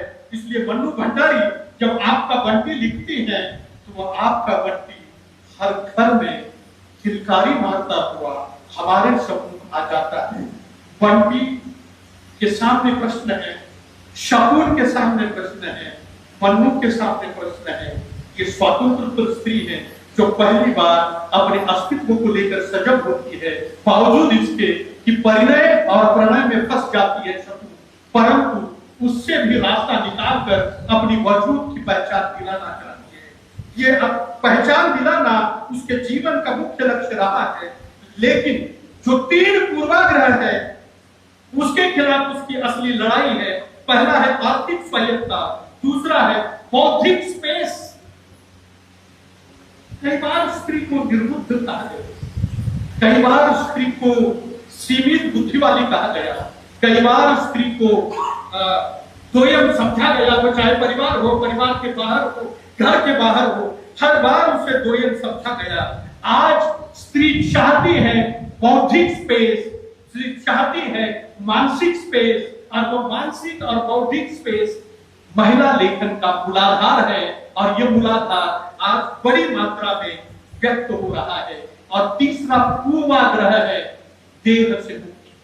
आज कई बार नाम एक सवाल किया जा रहा है कि क्या देह मुक्ति ही स्त्री मुक्ति है? यह सवाल किया जा रहा है कि क्या देह मुक्ति का मतलब ही स्त्रीवाद है? जो नई लेखिकाएं हैं, मैं आप क्या बैठे भी प्रबुद्ध महिलाओं को आग्रह करूंगा कि आप लवलीन जी को जो जरूर पढ़िएगा। बहुत जल्दी उनका देहांत हुआ लवलीन जी का, लेकिन लवलीन जी ने जो लिखा है, जो प्रश्न उठाए हैं, जो स्त्री की भीतर का जो संघर्ष है, वो जो सामने लाई है, वह निश्चित ही आज भी विचारणीय है। मैं ऐसा मानता हूं कि देह मुक्ति का जो सवाल है वो स्त्री मुक्ति का सवाल निश्चित नहीं है, परंतु देह मुक्ति का मतलब स्त्री के अस्तित्व से जुड़ा हुआ यह निश्चित सवाल है। और इस सवाल को लेकर भी वो सोचने के लिए आज बाध्य कर रही है। और वो निश्चित रूप से एक और पितृसत्तात्मक व्यवस्था को चुनौती दे रही है, दूसरी ओर लिंग केंद्रित व्यवस्था को चुनौती दे रही है, तीसरी ओर जाति केंद्रित व्यवस्था को चुनौती दे रही है, तो चौथी ओर पुरुष की मानसिकता को भी चुनौती दे रही है। और यही कारण है कि महिला लेखन आज पूरी ताकत के साथ हर वर्ग की स्त्रियों के प्रश्नों को लेकर हमारे सामने आती है। मैत्रेयी पुष्पा का समग्र साहित्य आप पढ़िएगा, उसमें गांव की स्त्रियां आती है, कस्बे की स्त्रियां आती है, वह स्त्रियां जो जुझारू है, जो लड़ाकू है, जो संघर्ष करती है। फैसला कहानी आपने जरूर पढ़ी होगी, वो कहानी जरूर पढ़िएगा कि स्त्रियों में भी अब राजनीतिक चेतना आ रही है। और वो चेतना वाला साहित्य अब एक बृहत्तर समाज की बात कर रहा है। वो बात आज एक नई ताकत के साथ और नए सिरे से होने लगी है। और मुझे लगता है कि आज के समाज के लिए, आज के सामाजिक पर्यावरण के लिए एक सुखद संकेत है, ऐसा मैं मानता हूं। अंत में एक महत्वपूर्ण बात, जो जिनकी पुस्तक का विमोचन आज यहाँ हुआ, उन पर एक 2-3 मिनट बात करके मैं अपनी बात रखूंगा। हिंदी लेखिकाओं की आत्मकथाएं, ये पुस्तक जिन्होंने लिखी है, डॉक्टर वर्षा पोरे। इस पुस्तक में उन्होंने हिंदी की 9 लेखिकाओं की आत्मकथाओं पर विस्तार से चर्चा की। देखिएगा, अब तक ये पुरुष समाज ये मानने के लिए तैयार नहीं था कि स्त्री की भी अपनी दुनिया, स्त्री के भीतर भी एक विश्व होता है। अब तक हम ये मानने के लिए और स्वीकार करने के लिए ही हम तैयार नहीं थे कि स्त्री एक स्वतंत्र इकाई है। हम ये मानने के लिए तैयार नहीं थे कि स्त्री एक स्वतंत्र जीव है। हम ये मानने के लिए तैयार नहीं है कि स्त्री की एक स्वतंत्र प्रतिमा है। हम मानने के लिए तैयार नहीं थे कि स्त्री का भी जीवन संघर्ष है। मनु भंडारी हो, उसके बाद प्रभा खेतान हो, उसके बाद चंद्रकिरण सोनरेखा हो, रमनिका गुप्ता हो, कृष्णा अग्निहोत्री हो, उसके बाद मैत्रेयी पुष्पा हो, इन तमाम प्रकार की आत्मकथाओं की चर्चा वर्षा जी ने इस पुस्तक में, परंतु उन्होंने उन स्त्रियों की कथाएं ही नहीं कही है, जो बताने का प्रयास किया है कि हर लेखिका की आत्मकथा की अलग वैशिष्ट्य क्या है, पृथकता क्या है। मनु जी की आत्मकथा रमनिका जी से अलग, एक स्त्री की आत्मकथा है, लेकिन मनु जी की आत्मकथा एक कहानी यह भी, यह आत्मकथा आपातकाल में जी रही स्त्री की जीवन को लेकर गया। चंद्रकिरण सोनरेखा की आत्मकथा, जिसका नाम है पिंजरे की महिला, स्वाधीनता आंदोलन के समय जी रही स्त्री की आत्मकथा। मैत्रेयी पुष्पा की आत्मकथा ग्रामीण अंचलों में सांस ले रही स्त्रियों के छोटे छोटे प्रश्नों से लड़ती, झगड़ती, संघर्ष करती और अपने अस्तित्व के लिए नए पद चिन्ह रोकती स्त्री की आत्मकथा है। इसे बताने का काम वर्षा जी ने किया। रमणिका गुप्ता जी की आत्मकथा तो स्वतंत्र है, हादसे में हादसे ही हादसे है। और रमणिका गुप्ता जी की आत्मकथा एक राजनीतिक कार्यकर्ता के साथ साथ उस स्त्री की आत्मकथा है जो कोयला खदानों में काम करने वाले मजदूरों के लिए संघर्ष की मुद्रा में खड़ी है, विरोध की मुद्रा में खड़ी है, शोषण की मुद्रा में खड़ी है। और स्त्री अब तमाम प्रकार के शोषण के खिलाफ पूरी क्षमता के साथ खड़ी है। ये बताने का प्रयास रमणिका जी की आत्मकथा, प्रभा खेतान की आत्मकथा बंगाल नक्सलवादी आंदोलन में उभरती एक आत्मनिर्भर स्त्री, एक व्यवसायी स्त्री, उद्योग में सफल स्त्री की आत्मकथा जो अपना निर्णय लेने के लिए स्वतंत्र है। लिव इन रिलेशनशिप की बात आज हो रही है, लेकिन आज से 7 साल पहले, 70 साल पहले प्रभा एक विवाहित डॉक्टर सर्राफ के साथ अपने जीवन साथी के रूप में चुनना, निर्णय सही हो गलत हो वो समय बताएगा, लेकिन निर्णय लेने का सामर्थ्य एक स्त्री में हो सकता है। इस प्रकार का एक नया संदेश की आत्मकथा हमें देती है। कृष्णा अग्निहोत्री की आत्मकथा लगता नहीं है दिल मेरा, यह आत्मकथा विस्थापन के दंश को झेलते ही भूमंडी के आहटों को नए परिदृश्य में आंकने का प्रयास करती है। और साथ ही ये सारी आत्मकथाएं पितृसत्तात्मक व्यवस्था को चुनौती तो दे ही रही है, लेकिन अपने वजूद के लिए, अपने अस्तित्व के लिए संघर्ष कर रही है। मनु जी की आत्मकथा अंतरंगता के सरप्लस को दर्शाती है और साथ ही एकनिष्ठता वाला महाप्रश्न भी उपस्थित करती है। राजेंद्र यादव को लेकर बड़े विवाद हुए। कईयों ने कहा राजेंद्र यादव क्या है, स्त्री उस्ताद। राजेंद्र यादव को लेकर कई विशेषण हुए। मनु जी ने अपने पति, हिंदी के बड़े साहित्यकार राजेंद्र यादव को लेकर जो लिखा, बेबाक होकर लिखा, बहुत ही स्पष्ट रूप में लिखा, कोई पर्दा नहीं, कोई किसी प्रकार की दुर्भिसंधियां नहीं, विफल पुरुष से आहत और सफल सार्वजनिक जीवन से उत्पन्न पुरुष के जीवन को लेकर एक नई चर्चा हिंदी में शुरू हुई। और मनु जी से लेकर आज ये सारी चर्चा कृष्णा अग्निहोत्री तक आती है।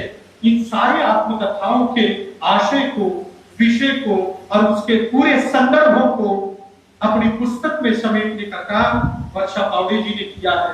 मैं उन्हें बधाई देता हूं, उनका अभिनंदन करता हूं और चाहता हूं कि तमाम प्रकार के लोग इस पुस्तक को पढ़े, समझने का प्रयास करें और एक नई दृष्टि से इन रचनाओं के बारे में, इन साहित्यकारों के बारे में, इन लेखिकाओं के बारे में अब सोचने का समय आ गया है। अंतिम बात कहकर, अंतिम बात नहीं कहूंगा मैं, हिंदी की एक बड़ी लेखिका है निर्मला पुतूल। निर्मला पुतूल की एक कविता आपके सामने रखते हुए, मैंने कवियत्रियों पर चर्चा नहीं की, इसलिए मैं निर्मला पुतूल जी की एक कविता को लेकर आपके सामने रखूंगा। और जो सवाल, जो तीखा सवाल इस कविता में पूछा गया है, उस तीखे सवाल से मैं आप सबको रूबरू करना चाहता हूं, इसलिए अंत में ये कविता आपके सामने रखना चाहता हूं। निर्मला पुतूल जी का नाम आपने सुना है, नगाड़े की तरह बजते शब्द, ये उनका कविता संग्रह पूरे देश भर में नहीं दुनिया भर में चर्चित रहा। उन्होंने एक कविता लिखी है, क्या तुम जानते हो, क्या तुम जानते हो पुरुष से भिन्न एक स्त्री का एकांत। क्या तुम जानते हो पुरुष से भिन्न एक स्त्री का एकांत, घर, प्रेम और जाति से अलग एक स्त्री को उसकी जमीन के बारे में बता सकते हो तुम? बता सकते हो सदियों से अपना घर तलाशती एक बेचैन स्त्री को उसके घर का पता? बता सकते हो, सदियों से अपना घर तलाशती एक बेचैन स्त्री को उसके घर का पता क्या तुम जानते हो? अपनी कल्पना में किस तरह एक ही समय में स्वयं को स्थापित और निर्वासित करती है एक स्त्री। सपनों में भागती एक स्त्री का पीछा करते कभी देखा है तुमने उसे? रिश्तों के कुरुक्षेत्र में अपने आप से लड़ते हुए, तन के भूगोल से परे एक स्त्री के मन की गांठें खोलकर कभी पढ़ा है तुमने उसके भीतर का खौलता इतिहास? पढ़ा है कभी उसकी चुप्पी की दहलीज पर बैठ शब्दों की प्रतीक्षा में उसके चेहरे को, उसके अंदर वंश बीज बोते? क्या तुमने कभी महसूसा है उसकी फैलती जड़ों को अपने भीतर? क्या तुम जानते हो एक समस्त स्त्री के रिश्ते का व्याकरण? क्या तुम जानते हो एक समस्त स्त्री के रिश्ते का व्याकरण? बता सकते हो तुम एक स्त्री को स्त्री की दृष्टि से देखते उसके स्त्रीत्व की परिभाषा? अगर नहीं, अगर नहीं तो फिर तुम जानते क्या हो तुम? रसोई और बिस्तर के गणित से परे एक स्त्री के बारे।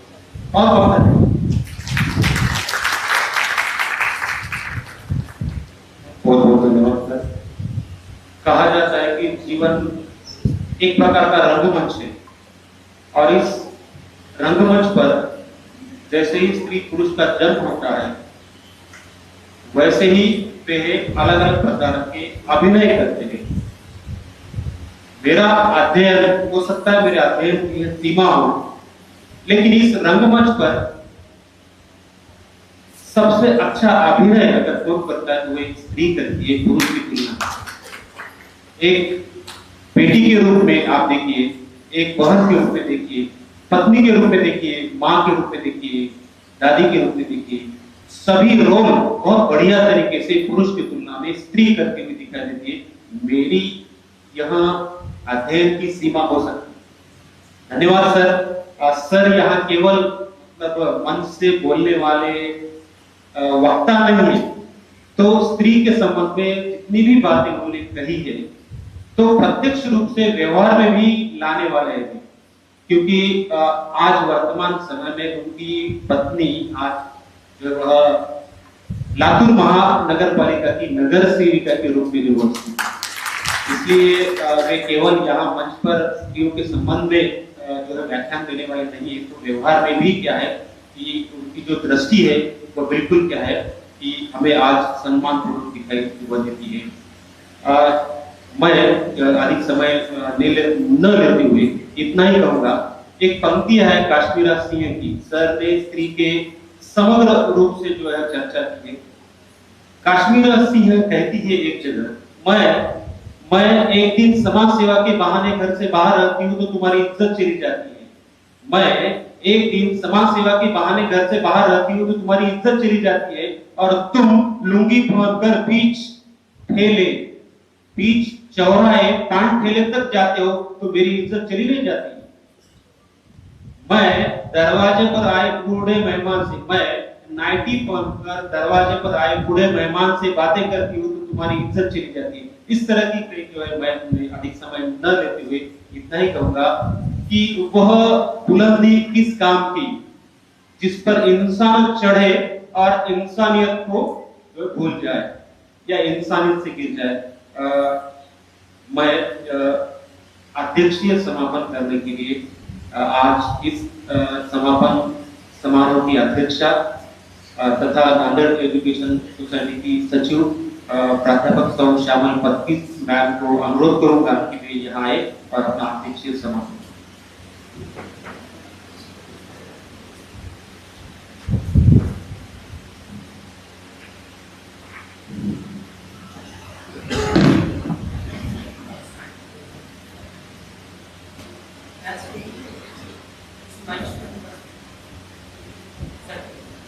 सम्माननीय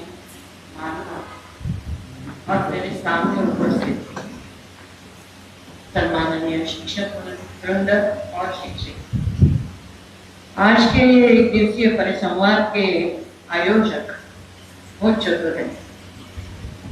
ऐसा अध्यक्ष उन्होंने चुना है कि जिसके लिए कोई खर्चा नहीं लगे। दूसरी बात, ऐसा अध्यक्ष उन्होंने चुना है जिसने इन 4 5 किताबों में से एक भी किताब लिखी तो ज्यादा बोलेगी नहीं। और इससे भी बड़ी चतुराई की बात यह है कि उन्होंने ऐसा अध्यक्ष चुना है कि जो हिंदी में भाषण नहीं करता, डरता है हिंदी में भाषण करने के। अब इतने चतुर लोगों के बीच काम करना तो बहुत मुश्किल जाता होगा ना मुझे ऐसे, मगर मैं भी कम चतुर नहीं हूं। मैं आप सबसे परमिशन मांगती हूँ कि मैं मेरी भाषा में मराठी में कुछ आपसे बोलूं। उनको जो लग रहा था कि 1-2 लाइन्स बोलेगी और बैठेगी, ऐसा होने वाला नहीं है। आपने किताबों का विमोचन किया है। इन 4 लेखिका जिन्होंने ये किताब लिखा है उनका मैं मनपूर्वक अभिनंदन करती हूँ। और दूसरा अभिनंदन मैं पूनम लोहाना का करती हूँ की जिसने इथे बसलेली आहे, पूनम ये वर ये डायसवर ये की इथे कार्यक्रमामध्ये बसल्या तिच्या मनात आलं की या पुरंदर हाऊससाठी आपण पंखे द्यावेत आणि तिने ताबडतोबीने हे पंखे देण्याचं महिला दिनाच्या निमित्ताने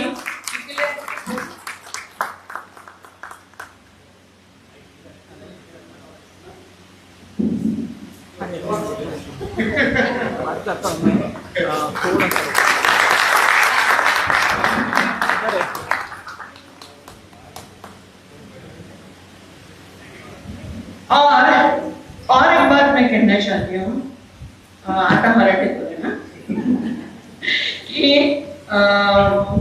आपल्या ज्या लोकांनी सायन्स कॉलेजच्या रिन्युएशन साठी सिद्धेवाड सर, खरनावळे सर, सचिन पवार, विशाल आहे का नाही माहिती नाही मला, पण मला काहीच नाव आठवतात, बरेच दिवसापासून देत आहात तुम्ही, देत आहात, दिले पैसे गायपाड म्हणा सायन्स कॉलेजच्या हॉलच्या रिन्युएशन साठी तुम्ही सगळ्यांनी पैसे दिले, त्याबद्दल तुमचं मनापासून अभिनंदन मी करते। पण तीच दिलदारी तुम्ही तुमच्या पुरंदर हॉल साठी सुद्धा वापरा, तीच दिलदारी पुरंदर हॉलला रिनोव्हेट करण्यासाठी सुद्धा उपयोगात यावी अशी अपेक्षा करते। दोन्ही संस्थांच्या मध्ये 2 वेगवेगळे ऑडिटोरियम्स आहेत, एक हॉल डेव्हलप झाला आहे, दुसरा तुम्हाला डेव्हलप करायचा आहे। या निमित्ताने पूनमने सुरुवात केली म्हणून तिचं पुन्हा एकदा अभिनंदन। नाव जे घेतले ते माझ्या अगदी चटकन लक्षात आले म्हणून घेतले, कोणाचं घेतलं नसेल त्याच्यात मला वाटतं पोतुलवार सर पण आहे, पोतुलवार सर पण आहे। ज्यांचे घेतले नाही त्यांनी असं काही मानून घेऊ नका की आमचं नाव काही लक्षात नाही का, ठीक आहे, लक्षात असो नसो कृती जास्त महत्वाची। पुढची गोष्ट अशी आहे की ते बसल्या या सगळे भाषण ऐकत असताना काही गोष्टी माझ्या मनामध्ये येत होत्या। ठीक आहे, मी पुस्तकं नाही वाचलंय मी, जरी पुस्तकं वाचले नाही तरी तुम्ही महिला दिनाच्या निमित्ताने हा कार्यक्रम आयोजित केला आहे, एवढं तर मला माहिती आहे। महिला दिनाचं औचित्य साधून 4 लेखिकांचे पुस्तक तुम्ही प्रकाशित केले, बायका लिहित्या झाल्या, मुली लिहित्या झाल्या, नोकरी करत्या झाल्या, मनातलं व्यक्त करत्या झाल्या, अभिव्यक्ती त्यांना करण्याचं स्वातंत्र्य मिळालं, चांगलीच गोष्ट आहे आणि त्याला तुम्ही सगळ्यांनी रिकॉग्नाइज केलं, ती पण चांगली गोष्ट आहे। पण तुम्ही सगळ्यांनी रिकॉग्नाइज केलं असं म्हणत असताना पुरुषाच्या रिकॉग्निशनला जास्त महत्व आपण देतोय का, हे पण याचा पण आपण विचार करावा, की आपल्याला रिकॉग्नाइज कोणी करायला पाहिजे, समाजाने करायला पाहिजे। मग या समाजाचा एक भाग पुरुषही आहे आणि एक भाग महिला आहे, एक भाग पुरुष आहे, एक भाग महिला आहे। आपण जेव्हा मुक्ती म्हणून मुक्ती दिन साजरा करतो ना, खरं सांगायला मला मनापासून कंटाळा आलाय मुक्ती दिन साजरा करायचा। महिला मुक्ती दिन साजरा करा, ज्या दिवशी हा दिवस बंद होईल ना त्या दिवशी असं म्हणूया का महिला मुक्त झाली असेल, नाही, वर्षानुवर्ष बंदच होता ना, वर्षानुवर्ष बंदच होता ना. कोण करत होतं महिला मुक्ती दिन साजरा? कोणीच करत नव्हतं. तो सुरू झाल्यानंतर महिला व्यक्त व्हायला लागली. महिला दिनच्या निमित्ताने का होईना आपल्याला असं वाटायला लागलं की तिच्या समर्पणाचं पुन्हा समर्पण, मातृत्वाचं पुन्हा मातृत्वच, तिचं घर आणि चूल आणि नोकरी सांभाळण्याच्या कर्तृत्वाचं आपण कौतुक करावं असं सगळ्या पुरुषांना वाटायला, असं समस्त पुरुष वर्गाला वाटायला लागलं. पण कौतुक कसं असतं माहितीये का? कौतुक एकच दिवस असतं, हे एक दिवस असू नये. आणि मी सुरुवात फक्त म्हणजे या गोष्टी फक्त जनरल समारंभामध्ये केल्या जातात. माणूस खरंच या स्वातंत्र्याला मानतो का मानत नाही हे तुमच्या व्यक्तिगत व्यवहारातून कळत असतं. तुम्ही कसे वागता, बाहेर समाजात वावरताना स्त्रियांच्या बद्दल काय कॉमेंट्स करता, स्त्रियांना रिस्पेक्ट देता. अहो इथून तर मी म्हणेनच ही माझी आई समान आहे, ही माझी बहीण समान आहे, बहीण, आई, मैत्रीण वगैरे वगैरे सगळं मी इथून तर म्हणेनच. कारण मग मला टाळ्या पण घ्यायच्या असतात ना, मला दाखवायचं असतं ना की मी किती पुढारलेला आहे म्हणून. पण खरंच तुम्ही पुढारलेले आहात किंवा नाही आहात हे तुमच्या वैयक्तिक वागण्यावरून दिसत असतं की तुम्ही स्त्रियांचा खरंच कितपत आदर करता आणि खरंच कितपत त्यांना निग्लेक्ट करता. आणि हा आदर सुरू होतो आपल्या स्वतःच्या घरातून, बहिणीचा, आईचा, बायकोचा, या तुमच्या स्वतःच्या घरातून हा आदर सुरू होतो. आणि आदर म्हणजे काय? आदर म्हणजे काय? आदर म्हणजे तू जे म्हणशील ते मान्य नाही. आदर म्हणजे तू जे म्हणशील ते मान्य नाही, तिला तुमच्या डिसिजन मेकिंग मध्ये समाविष्ट करून घेतलं पाहिजे. तिचं मत काय आहे त्याच्यावर शासन, मी जे म्हणेन ते तू ऐक आणि माझं मत तू तुझं मत म्हणून सांग, बघ मी तुला मत मांडण्याचं स्वातंत्र्य दिलंय. नाही, हे स्वातंत्र्य तुम्ही मत मांडण्याचं दिलं नाही. प्रसंगी तुम्हाला टीका सहन करून तिचं स्वातंत्र्य मान्य करता आलं पाहिजे. तिचं स्वातंत्र्य मान्य करता आलं पाहिजे. प्रसंगी त्याबद्दल तुमच्यावर टीका झाली तरी चालेल. स्त्रिया नेहमी म्हणजे इनिशियल पिरियड मध्ये स्त्रीमुक्तीच्या नेहमीच आम्हाला पुरुषांच्या सारखं व्हायचंय, समानता पाहिजे. म्हणजे पुरुषांना जे जे अधिकार मिळतात, ज्या ज्या गोष्टी पुरुष करू शकतात त्या त्या सगळ्या गोष्टी मला करता आल्या पाहिजे. मग यामध्ये स्त्रियांनी पण हे लक्षात ठेवलं पाहिजे की आपण फक्त त्यांच्या चांगल्या वाईट गोष्टींचं अनुकरण करतोय, चांगला वाईट काय याचा विचार करतोय का? आणि जर घरामध्ये मुलांच्यावर संस्कार करणारी आई पण असेल बरोबरीने, तर त्या आईनी आपल्या मुलाला स्त्रियांचा सन्मान करायला शिकवलं पाहिजे. आपल्या मुलाला आपल्या मैत्रिणीचा सन्मान करायला शिकवलं पाहिजे. आपल्या मुलाला आपल्या बहिणीचा सन्मान करायला शिकवलं पाहिजे त्या आईने. पण आपण काय पाहतो का आपण घरातून हे सुरू होतं म्हणून नाही, आपण पाहतो की अरे तू मुलगा आहेस, तू अजिबात रडायचं नाही, रडतायस, रडतो काय बायकासारखा, रडतो काय मुलीसारखा, किंवा मुलीला काय तू बंदूक घेऊन खेळतेस मुलासारखी. पण ही जी तुलना आपण घरातून करतो ना, ही आई वडिलांनी ही तुलना करणं बंद केलं पाहिजे. मेनली हे घरातून सुरू होणारी समानता आहे. ही समानता घरातूनच सुरू झाली पाहिजे. आणि रडणं हा एक्सप्रेशनचा, इमोशन एक्सप्रेस करण्याचा एक मार्ग आहे. का बरं? माझा नातू मला म्हणायचा कधी पडला बिडला की नाही, तो डायलॉग आहे ना अमिताभ बच्चनच्या पिक्चर मधला, मर्द को दर्द नहीं होता. नहीं होता, होता है, बहुत होता है, रोने को दिल बहुत चाहता है.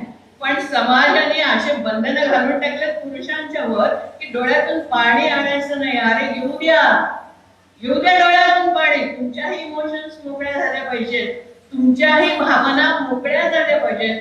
तुम्हालाही बोलता आलं पाहिजे की ही गोष्ट मला दुखवून जाते, किंवा ही गोष्ट मला आवडते, ही गोष्ट मला चांगली वाटते, किंवा ही गोष्ट मला वाईट वाटते. तरच तुम्ही तुमच्या मुलीला सांगू शकाल. नाहीतर काय सांगणार तुम्ही मुलांना? तुम्ही त्यांना त्यांच्याशी चर्चा करत असताना तुम्ही हे नका सांगू की यावेळेस बाहेर जायचं नाही, या मित्रांशी बोलायचं नाही, ह्या कॉलेजमध्ये अजिबात ऍडमिशन घ्यायची नाही. मराठवाडा PMCC ला जाऊन आले मी, म्हणून मला ते आठवलं एकदम. चंदन कुठे? म्हणून मला ते एकदम आठवलं. आपण असं सांगू शकत नाही की तुम्ही या. आणि मग असं म्हणायला लागलो तर त्या लोकांचे, मुलांचे मत, मुलींचे मत पर्टिक्युलरली पक्के होत जातात. नाही मग मला इथेच ऍडमिशन. तुम्हाला त्यांच्याशी चर्चा करून सांगता आलं पाहिजे. किती जण तरी चर्चा करून सगळे कन्व्हिन्स मत आपल्या घरातल्या बायकांचे सुद्धा घेतात. मला शिकायला घेत असतात, चांगली गोष्ट आहे. मग ही समानता किंवा महिला दिनाच्या शुभेच्छा पाठवण्याच्या पूर्वी आपण या पद्धतीने आपल्या घरातल्या बायकांशी जर वागलो, घरातल्या बायकांशी जर या समतेने वागलो तर त्याचा काय उपयोग आहे? नाहीतर मग गॉडी तुम्ही बोला, गॉडी मी बोलते, मी थँक्यू म्हणते, तुम्ही महिला दिनाच्या शुभेच्छा द्या, मी गिफ्ट घेते, गिफ्ट दिली की बाई खुश. ही जी प्रवृत्ती आहे ना, हीच प्रवृत्ती जरा डेंजरस वाटते मला की बायकोला किंवा बहिणीला किंवा मुलीला महिला दिनाचं फूल दिलं, गिफ्ट दिलं, झाला महिला दिन साजरा नाही. महिला दिन साजरा होत नाही. आता भगवान जाधव बोलता म्हणाले, मला जरा खटकलं ते की महिला दिनाच्या निमित्ताने आम्ही सगळ्या CSB ना निमंत्रित केले असं ते म्हणाले. कारण जशा थोड्या महिला दुर्लक्षित राहतात तसंच थोडं डिसरिस्पेक्टफुली CSB लोकांना वागवलं जातं. मला ते काही मान्य नाही आणि मला ते फार सॉरी टू से, मला ते फार खटकलं. ज्याला चान्स मिळाला त्याला नोकरी मिळाली, बऱ्याच गोष्टी त्या चान्स, आणि ज्याला नाही मिळाला तो CSB राहिला म्हणून त्याच्या विद्वत्तेत काही कमी होत नाही. आमच्या इतिहासाचे सर जाधव सर, CSB राहिला म्हणून त्यांच्या विद्वत्तेत काही कमी पडत नाही, त्यांच्या अभ्यासात काही कमतरता नसते, ते पण अभ्यास करतात. प्रश्न फक्त चान्स आहे. म्हणजे एक गोष्ट तुम्ही मान्य करताय की आपण स्त्रियांना थोडंसं डिसरिस्पेक्टफुली, थोडंसं सेकंडरी असं वागवतो. ज्यावेळेस ते वागवणं संपते ना, तो दिवस महिला मुक्तीचा खरा दिवस. जर म्हणाले की पुरुष जर शरीरावर नीट असेल तर त्याला पुरोगामी समजलं जातं, पण स्त्री जर स्त्रीच्या शरीरावर न्यायला लागली तर तिला वेगवेगळे दूषण द्यायला लागतात. वेगवेगळे दूषण दिले जातात समाजामध्ये. एखाद्या मुलीने, म्हणजे काय माहितीये का, एखाद्या मुलीने लव्ह मॅरेज केलं तर ऑनर किलिंग मध्ये तिलाच मारा.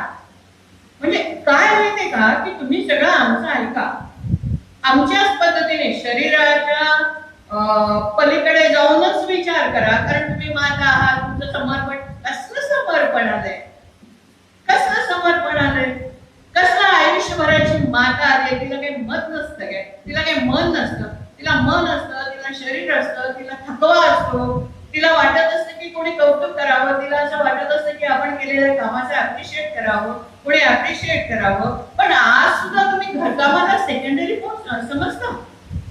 आज सुद्धा घरकाम करणार असलेला तरी करून पाहिलं का घरकाम, करून पाहिले घरकाम, काय काय गोष्टी कराव्या लागतात आणि काय काय गोष्टी लक्षात ठेवाव्या लागतात. किती मनपूर्वक एका वेळेस 4 गोष्टींच्याकडे लक्ष द्यावं लागतं. कधी स्वयंपाक करून पाहिलाय, कधी स्वयंपाक करून पाहिलाय का? आपण हे काम करणाऱ्या स्त्रीला एकदम दुय्यम समजतो. तू काय करते, घरकाम तर करते, मी बाहेर जाऊन नोकरी करून येतो, पैसा येतो, म्हणजे पैसा आणतो घरामध्ये, म्हणजे मी पिरियड घेतो का नाही घेत तो भाग विचार, तो भाग नाही विचार. म्हणजे मी माझ्या कर्तव्याशी प्रमाणित आहे का, तो भाग नाही विचार. पण तू तुझ्या कर्तव्याशी स्वयंपाकाच्या प्रमाणित राहिलं पाहिजे आणि मला वेळेवर जेव घातलं पाहिजे. हे सगळं करणारी ती स्त्री, 10 हातांनी गुडघेसारखं काम करणारी ती स्त्री, ती सेकंडरी. आणि तुम्ही नोकरीच्या ठिकाणी जाऊन, प्रत्येक जण नाही हा, प्रत्येक गोष्टीला अपवाद असतो, गप्पा झोडणारे, आंतरराष्ट्रीय राजकारणावर चर्चा करणारे, विद्यार्थी येतच नाहीत आम्ही काय करावं म्हणणारे, मग विद्यार्थी नाही म्हणून शिकवणार नाही म्हणून विद्यार्थी नाही, आम्ही काय करावं समजणार आहे. विद्यार्थ्यांशी कनेक्ट आमचा नाही, कारण आम्ही शिक्षक थोडा आहोत शाळेतले. आम्ही शाळेतले शिक्षक थोडेच आहोत, आमच्या विद्यार्थ्यांशी कनेक्ट ठेवायची गरज नाही असं म्हणणार आहे, पण सरकारचे जावई असेल महिना तो महिना पगार घेणार आहे, हे सगळे फार कामाचे. आणि ती घरात काम करते ती बाई, तिचं काम सिकेंड आहे. राग येईल तुम्हाला, याच्यामध्ये स्त्रिया पण आहेत, याच्यामध्ये पुरुषही आहेत, आणि स्त्रियांना इतक्या सिरियल पाहतात, वेळ त्या सिरियल मध्ये स्त्री स्त्रीला त्रास देताना दाखवते, पुरुष मठ्ठ दाखवतात, पुरुष मठ्ठ दाखवतात, तो ऐकतो नाही तर बायकोचं नाही तर बहिणीचं कोणाचं तरी ऐकून अत्याचार करत असतो, स्त्री स्त्रीला त्रास देते. कधी उभं राहणार आपण आपल्या मागे? कधी तुम्ही तुमच्या मागे उभं राहणार? कधी एखाद्या बाईला त्रास झाला कॉलेजमध्ये, कधी एखाद्या विद्यार्थिनीला त्रास झाला तर तुम्ही समोर जाऊन म्हणणार की नाही मी आहे तुझ्यासोबत, बघूया कोण काय करतं? नाही, तुम्ही काय विचार करणार? असेल काहीतरी तिचं पर्सन, काही असेल, आपण कशाला मध्ये पडा. जोपर्यंत ही फिलिंग जात नाही ना, जोपर्यंत ही फिलिंग जात नाही ना, तोपर्यंत स्त्री स्वातंत्र्याच्या नावाने गप्पा मारणं आपण थांबवत नाही. अरे मला राग येत असेल, पण आता हे बोलायच्याशिवाय पर्याय नाही, पर्याय नाही. शिक्षक सुद्धा असं वाटत असत, शेवटी त्रास कोणाला होतो या सगळ्या गोष्टींमध्ये? शेवटी त्रास होतो त्या स्त्रीला. युद्ध होतं, युद्धस्य कथारम्य, त्रास होतो स्त्रीला, त्रास होतो स्त्रीला, तिला त्रास दिला जातो, तिला त्रास दिला जातो. स्त्री हा घरचा सन्मान आहे म्हणत असताना तिचा अपमान दंगलीच्या मध्ये करायचा प्रयत्न पुरुषांच्याकडून वेगवेगळ्या जमातीच्या मध्ये स्त्रीचाच अपमान केला जाईल, तिलाच त्रास दिला जाईल. लव्ह मॅरेज केलं तिलाच कापलं जाईल, लग्न नाही ठरलं तिलाच नावं ठेवले जातील, ती कोणाशी बोलली तीच कॅरेक्टर आहे, तीच तिचंच कॅरेक्टर चांगलं नाही. आणि हे सगळे पॉझिटिव्ह सर्टिफिकेट सगळे दुसऱ्या वाद. मग शेवटी या स्त्रीने करायचं तर करायचं का? घरात बसायचं की बाहेर पडायचं? लिहायचं की लिहायचं नाही? लिहिलं तरी ताप, चांगलंच लिहिलं तर बरं, वाईट लिहिलं, खरं लिहिलं तिकडून नाही ताप, खरं बोललं तिकडून नाही ताप. दर 8 मार्चला महिला दिन साजरा मात्र आम्ही नक्की करणार, दर 8 मार्चला महिला दिन साजरा करणार, आणि आमची ती जिम्मेदारी आम्ही निपटवली असं समजणार की महिलांना स्वातंत्र्य मिळालं पाहिजे, याच्यात आमचा हा हातभार आम्ही लावतोय असं आपण समजणार, असं आपण समजणार. ह्या गोष्टी खरोखरीच आता कमी होत जाऊन, म्हणजे स्त्री मुक्ती दिन कमीत तेवढ्या दिवशी तरी कौतुक करा असं झालंय. आता कमीत कमी मुक्ती दिन बंद झाला तर पुन्हाही स्त्रियांच्याकडे लक्ष देण्याची आपली जिम्मेदारी नाहीच नाही, हा विचार करायला समाज, या समाजामध्ये सगळेच आले. मी फक्त पुरुषांना म्हणत नाही, त्या समाजामध्ये सगळेच आले, हे सगळं समजायला समाज पुन्हा मोकळा. स्वातंत्र्य म्हणजे काय? स्त्रियांना स्वातंत्र्य द्यायचं म्हणजे काय? स्वातंत्र्य द्यायचे म्हणजे पुरुषांच्या सारखे कपडे घालायचे, पुरुषांच्या सारखे व्यसन करायचे, क्लब मध्ये जायचंय म्हणजे स्वातंत्र्य आहे का? ज्या गोष्टी त्यांच्यासाठी वाईट आहेत त्या गोष्टी तुमच्यासाठी वाईट आहेत. स्वातंत्र्य म्हणजे जिम्मेदारी आपली जिम्मेदारी आपण निभवणे, आपलं बंधन आपल्यावरती घालून घेणे म्हणजे स्वातंत्र्य. स्वातंत्र्य म्हणजे जसं पुरुषांना माणूस मानताय ना, तसं बायकांना माणूस माना, स्त्री नको, माणूस. बोलता जर असं आपण तोंडून निघून गेलं की घरात माणसं नाहीये, माणसं नाहीत म्हणजे कोण नाहीये? पुरुष नाही, बायका असतात. बाईला पण माणूस म्हणा, तिला पडायचा, रडायचा, चुकायचा आणि चुका दुरुस्त करण्याचा अधिकार द्या. तिला नाहीतर दगडाची मूर्ती करून देवी करू नका, आणि नाहीतर तिला एकदम पायदळी, पण ह्या दोन्ही प्रवृत्ती आपल्याकडे आहेत, पायदळी पण पुढवू नका. समर्पण करत असताना तिच्या इच्छा आहेत त्याच्याकडे दुर्लक्ष करू नका. त्या मूल्यांचं एवढं ओझं तिच्या खांद्यावर असतं की त्याच्याकडे दबून जाते, ती त्याच्याकडे दबून जाते. आयुष्यभरची माता म्हणताना आयुष्यभरचा पिता नाही का? आयुष्यभरचा पिता नाही का? पिता म्हणणार आहे ना, त्याची पण ती जिम्मेदारी आहे. मातेची जशी जिम्मेदारी आहे, आयुष्यभरच्या पित्याची पण जिम्मेदारी आहे. माणूस म्हणून जगू दे, पडू द्या, झडू द्या, रडू द्या, भांडू द्या, उठू द्या, जसे इतरांना हात देतात तिला चुकण्याची परवानगी द्या, चुकातून सुधारण्याची परवानगी द्या. सुधारण्याची परवानगी द्या म्हणत असताना पुन्हा समाजालाच मी म्हणते आहे, कारण या समाजानेच तिच्यावर हे बंधनं लादलेले आहेत. पुरुष सत्ता सगळ्या समाजाने ते बंधनं लादलेले आहेत. म्हणून तिला चुकण्याची, पडण्याची, धडपडण्याची परवानगी द्या आणि ह्यातून पुन्हा उभं राहण्याची परवानगी द्या, जशी आपण इतरांना देतो. तर तो महिना दिन, खरा महिना दिन झाला. जास्त वेळ घेतला तुमचा माफ करा, पण ज्या चतुराईने का शाळेच्या आयोजकांनी बोलत होतं तेवढं तुम्हाला बोलणं आवश्यक. धन्यवाद मैम. मैडम ने मराठी भाषा में तो केवल माध्यम है, क्योंकि सबसे महत्वपूर्ण बात है कि हमारा उद्देश्य है कि आपके विचार जो है हम तक पहुंच जाए. दूसरी एक बात मैडम ने बहुत अच्छी कही कि ये जो प्रतिमान है हमने स्त्री और पुरुष के संबंध में जो बनाए हैं, उन प्रतिमानों को बदलने की बात थी, वो बहुत ही महत्वपूर्ण बात है. निश्चित रूप से हम हमारे जीवन में जो इन प्रतिमानों को निश्चित रूप से बदलने की कोशिश निश्चित रूप से करेंगे. और एक बात कि मैडम ने सही मायने में यहाँ हमारी जो जिम्मेदारी है, हमारे जो कर्तव्य है, वह किस तरह से निभाना है, इसका एहसास दिलाया. मैडम का बहुत बहुत धन्यवाद. मैं आभार के लिए हमारे विभाग की डॉक्टर वर्षा मोरे मैम को आमंत्रित करना चाहूंगा. कम शब्दों में जो अपना यहाँ आभार व्यक्त करें. हमारे यहाँ संस्था के कार्यकारिणी सदस्य डागड़िया सर भी बहुत ध्यान से सुन रहे हैं, तो मैं उनका शब्द सुनने के द्वारा जो हिंदी विभाग से आप जो स्वागत करता हूँ. वर्षा मोरे. तुरंत इसके पश्चात एक सत्र प्रारंभ हो. धन्यवाद सर. साहित्य संचित इस नई धारा में, साहित्य संचित इस नई धारा में यह कार्यक्रम अपना हम सबका है. थोड़ा थोड़ा जोड़कर नवनिर्माण के लिए, थोड़ा थोड़ा जोड़कर नवनिर्माण के लिए पीपल्स कॉलेज हम सब के लिए सहारा है. पीपल्स कॉलेज हम सब के लिए सहारा है.